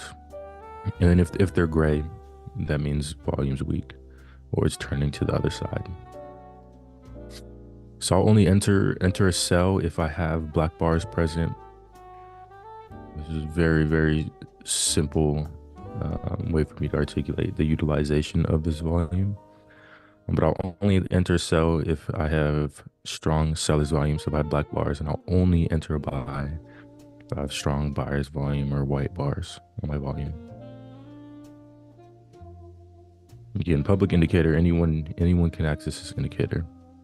Anyone can access into this indicator along with this cloud. So moving to where my candlesticks are. The only indicator I have on here is the Ichimoku cloud, again, which is a public indicator. And we wanted to do that for a reason. We wanted to be able to utilize these public indicators, leverage these public indicators, have these public indicators as our edge.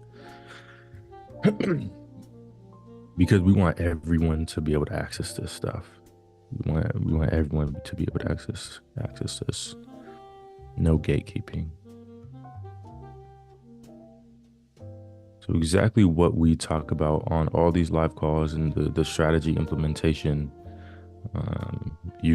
anyone watching this can mimic if they want to, and can utilize some of the things we do in their own trade plan, completely free, zero cost to consumers. So down the line, and in full transparency here, we are currently planning for a 3-day accelerator program, in which we will go more in depth into our strategy. We'll go through everything we're looking for, and not just the strategy and the strategy implementation, but really how to just put trading Forex into your daily life, in anyone's daily life. There's a place for trading for everyone. It's just a matter of figuring out how you can kind of fit it in the routine of what you're already doing. My partner, Marcus, our business partner, Marcus, you got to be clear about that these days. But my partner, Marcus, he just had a baby. He works upwards of 40 hours a week. He's he works in cellular sales with Verizon. And has a new fiance. Again, mentioned the baby. Busy individual. Again, we have the business as well. Me, just graduated about a month ago, but been in school. Been preparing for dental school. Now I'm currently getting ready to apply to dental school. Jerry working upwards of 40 hours a week. Got the business. Jerry does a lot of things on the podcast side of things, just as far as scheduling. So nonetheless, I'm not here trying to talk about how busy we are, how much stuff we got going on, but I just want to shed light to the fact that really, no matter how busy you are, there's a place for trading in your life. There is. It's just a matter of one having committing to it, having the want to be able to understand the financial markets, leverage it, and hopefully eventually supplement your income with one of the most powerful income supplementation tools that we have, because it's available to you 24 hours, 23 hours, five days a week, 23 hours a day. Unlike the stock market. And you can access this market anywhere in the world as long as you have a phone or computer and Wi-Fi. So the accessibility of it is what's so spectacular.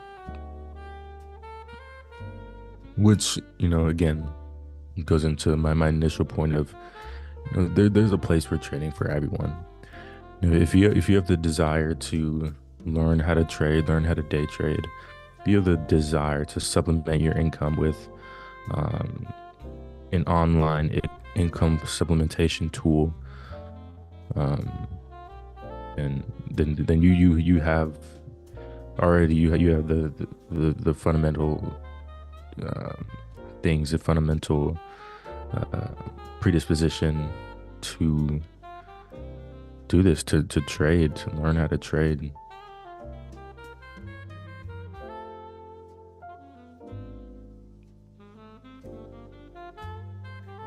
And really what we want to specialize on with that 3-day accelerator program is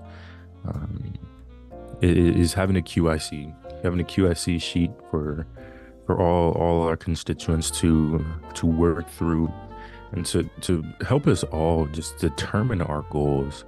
What are our financial goals, short term, long term, and what are the realities behind that, and how can we leverage trading to help us reach those goals?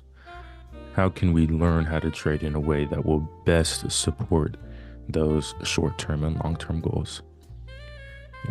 Because don't get me wrong, we're on here to profit. We're on here to make money. We're on here to supplement our income. Don't get me wrong, that will always be the main deal here. We have to understand that it's a process, that it takes time, that it's not easy, that it's emotional, it can be frustrating. Any trader that tells you differently is lying to you. I feel very resolved and confident in telling anyone that. Anyone that tells you this is easy, or it's something that can happen quick, or they have some magical strategy, they're lying to you. Each individual takes a commitment on each individual who is involved in this market to learn the concepts, learn the discipline, learn how to manage their emotions, in order to make this a profitable venture. So that'll be my last excerpt of this morning's call. We'll cruise through these last 10 minutes of the call or so. But yeah, needless to say, I love getting on here, love trading, love the potential that trading provides, and excited to share that with as many people as possible.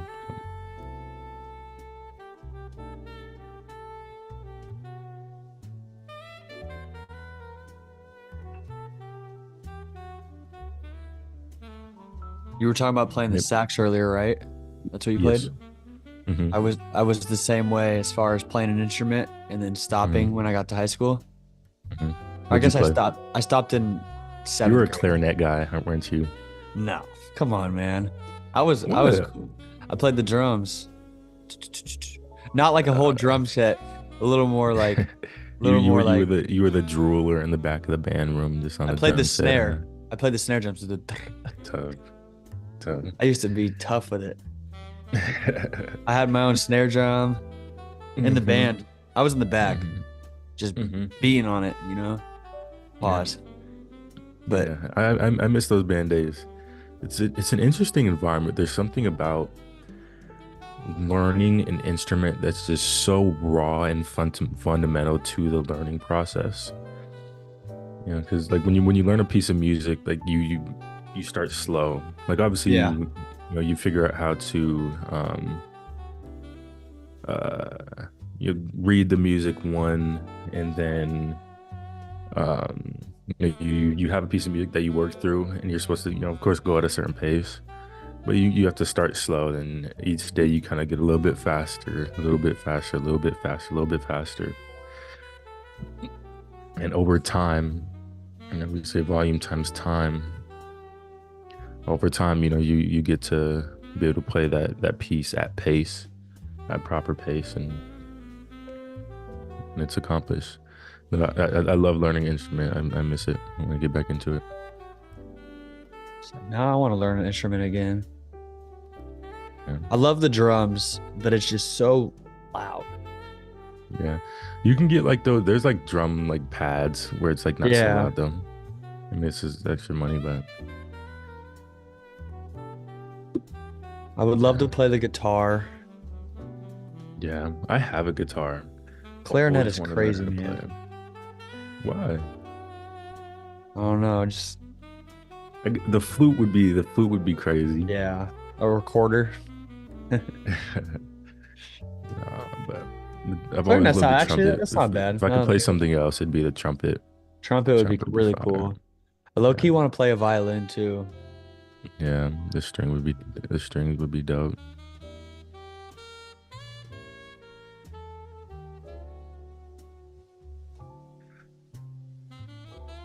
Yeah, Joe. So we are what the plan for us now.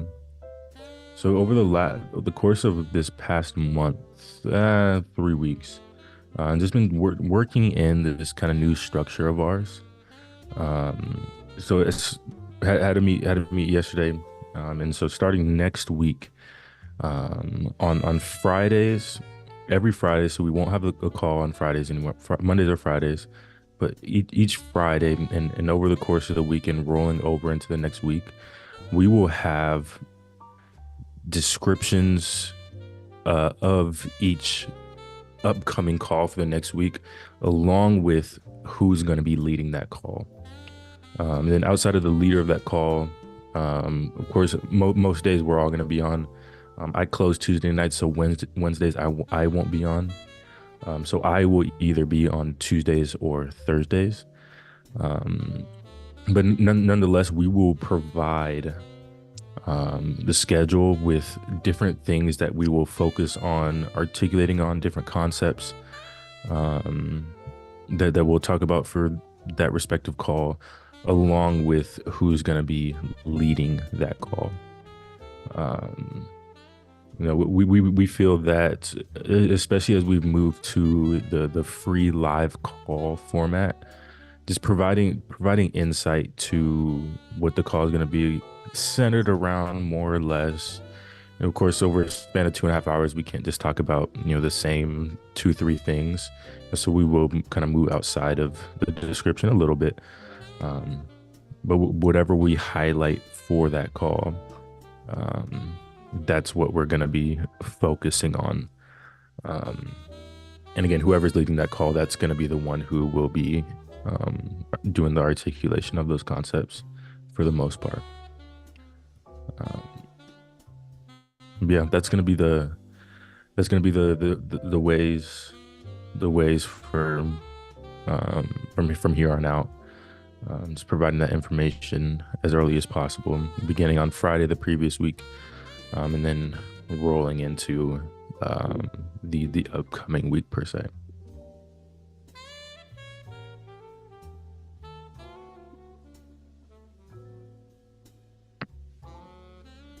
Oh, excuse me. I had the burps this morning.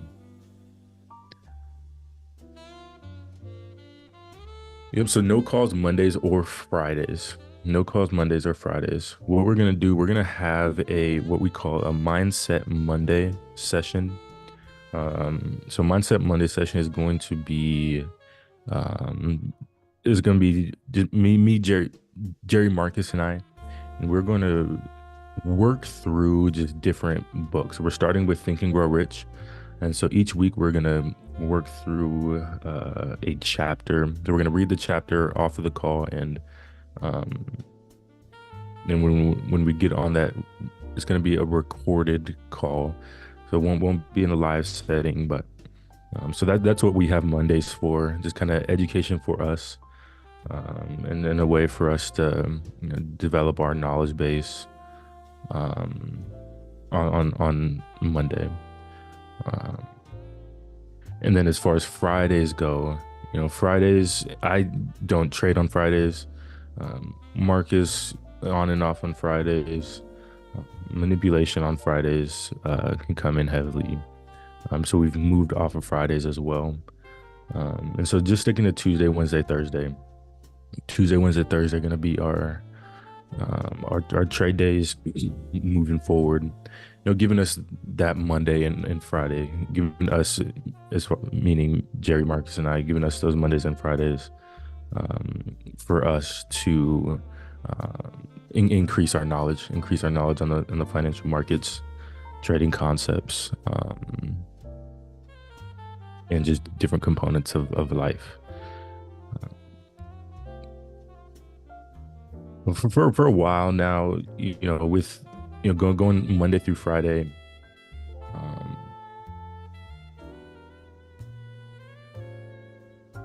it works out nice for us, just having those 2 days, just for us to kind of come together, get things together, like our schedule for the next week and everything like that. Just with us all being so busy, quote unquote, we can always make time for everything, but just with the three of us getting together, those Mondays and Fridays work well for us. So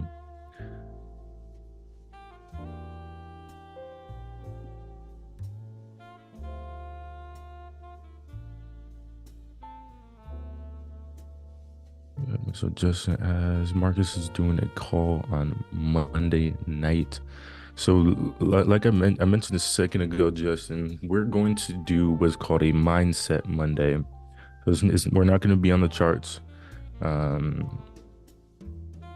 We are going to be working through Think and Grow Rich, going through a chapter a week, and just talking about what we gain from that respective chapter, which we will post that live call every single Monday moving forward.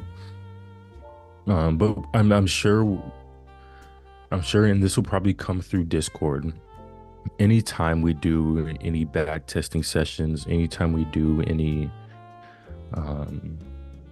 market analysis, market research, I know I'm gonna go live when I do that, and I'm sure Marcus will as well.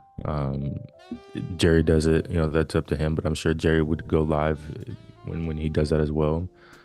So we'll have other live call times, which we will kind of configure into our schedule. And that's what's nice about us not having the live calls on the Mondays or Fridays. We can kind of allocate those days to back testing, to reading the news for the upcoming week. Excuse me. So that's the plan. That's the plan there. Again, I highly recommend just going to our YouTube. So all of our live calls, like this call right now, is currently being streamed live on our YouTube page. So anytime we go live, it will be streamed on our YouTube. So I think that the best way for you to at least be alerted when we are live is just go to our YouTube, subscribe to our YouTube channel, and hit that notifications button. So anytime we go live, you are alerted as well. But as I was telling Joe a second ago, the scheduling and the description and who's running any particular call, that's going to be provided to the best of our ability. Of course, on our Tuesday, Wednesday, Thursday calls for sure. But then when it comes to the back testing sessions and as we prepare for our weeks, we'll be able to provide that information as well. So over the last couple months, we've kind of been just doing a lot of thinking, doing a lot of processing on how, where to move forward and continue on, and figure out how to continue to grow our brand, and just how we want to fit into this space as a business. So in some ways, we've taken a half step back, kind of getting rid of the subscription model, and kind of reconfiguring things, and now here, we're officially getting going with this new structure, with which I'm super excited about.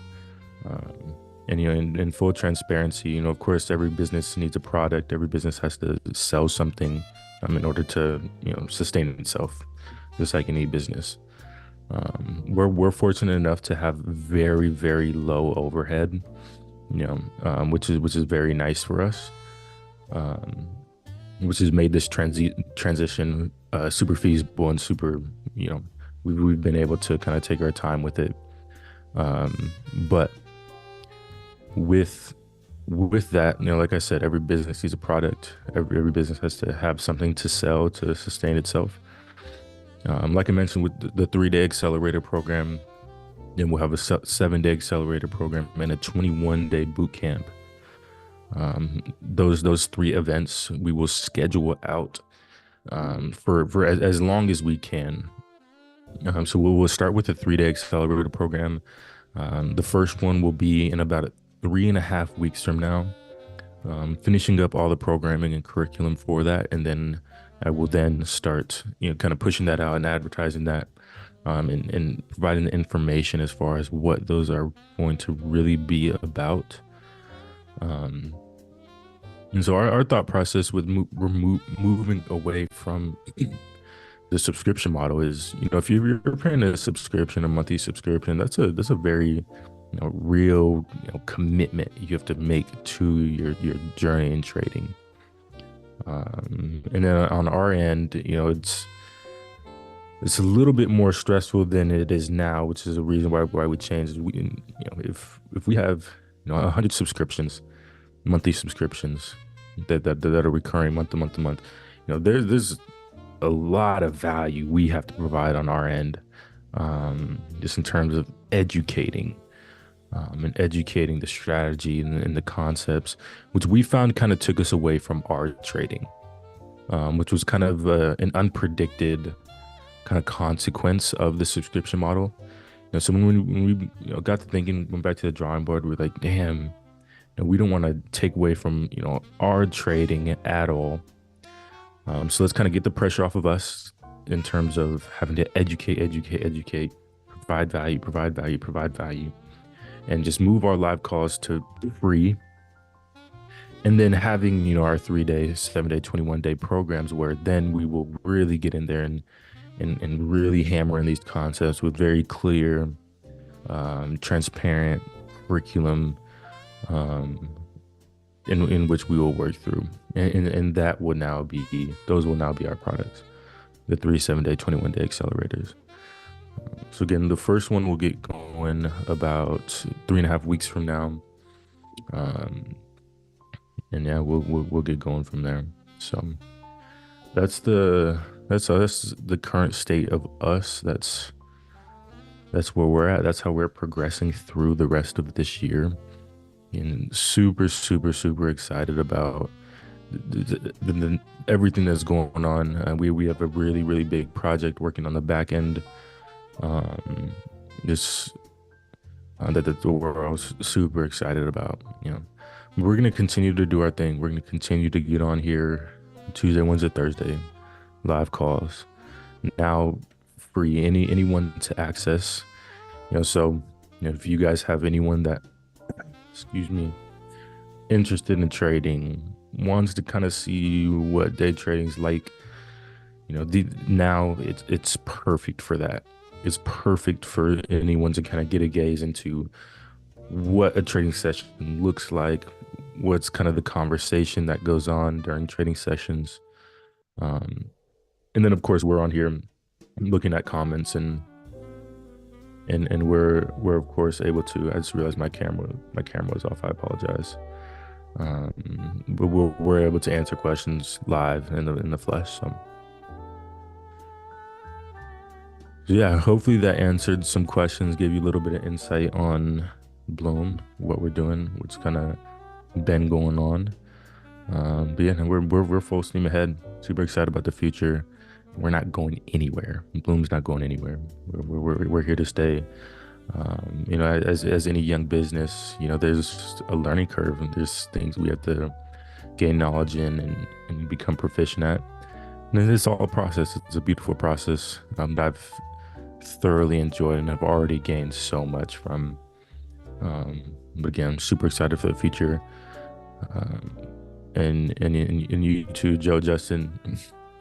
I wish we Jerry, Marcus, and I recorded every conversation I had, because at some point in every conversation, it comes up like, damn, you know, Justin, Joe, Carolyn, and some of the other ones that just have kind of rode with us over the past year or so, and it just couldn't mean more to us. Couldn't mean more to us. You guys being on here with us,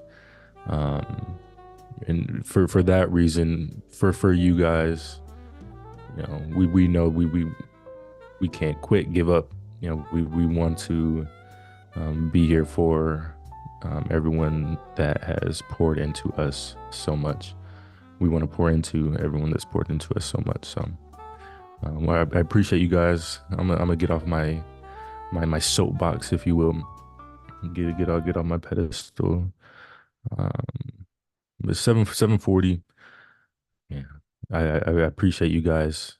Again, more than you guys can know. Even though I'm sure we try and tell you guys as much as possible. I appreciate you guys. Appreciate you being on here today. For Wednesday and Thursdays call, we will actually forget starting that next week. We will start that now. So here in the next couple hours before noon, we'll have the outline for Wednesday, Thursday call, who's going to be running those calls. And yeah, we'll be back same time, same place tomorrow. Again, if you don't want to, I'm not sure how you guys access the live calls, but the YouTube is probably now going to be the easiest way for you guys to access. I'm sure it's super easy for you guys now, but our YouTube, I'll put it on our Instagram and our Facebook page right now. Yeah, that YouTube page, we're gonna be live through that via Zoom. So, I'm gonna hop off here, closing the bar tonight. Got some things to take care of. Got to hit the gym, but get on to business as usual. Jerry, you got anything? You said it all. Cool, man. Nothing. Appreciate you, man. Jerry, I'll chat with you here in a little bit. Joe, Justin, you guys have a fantastic day. All right, brother.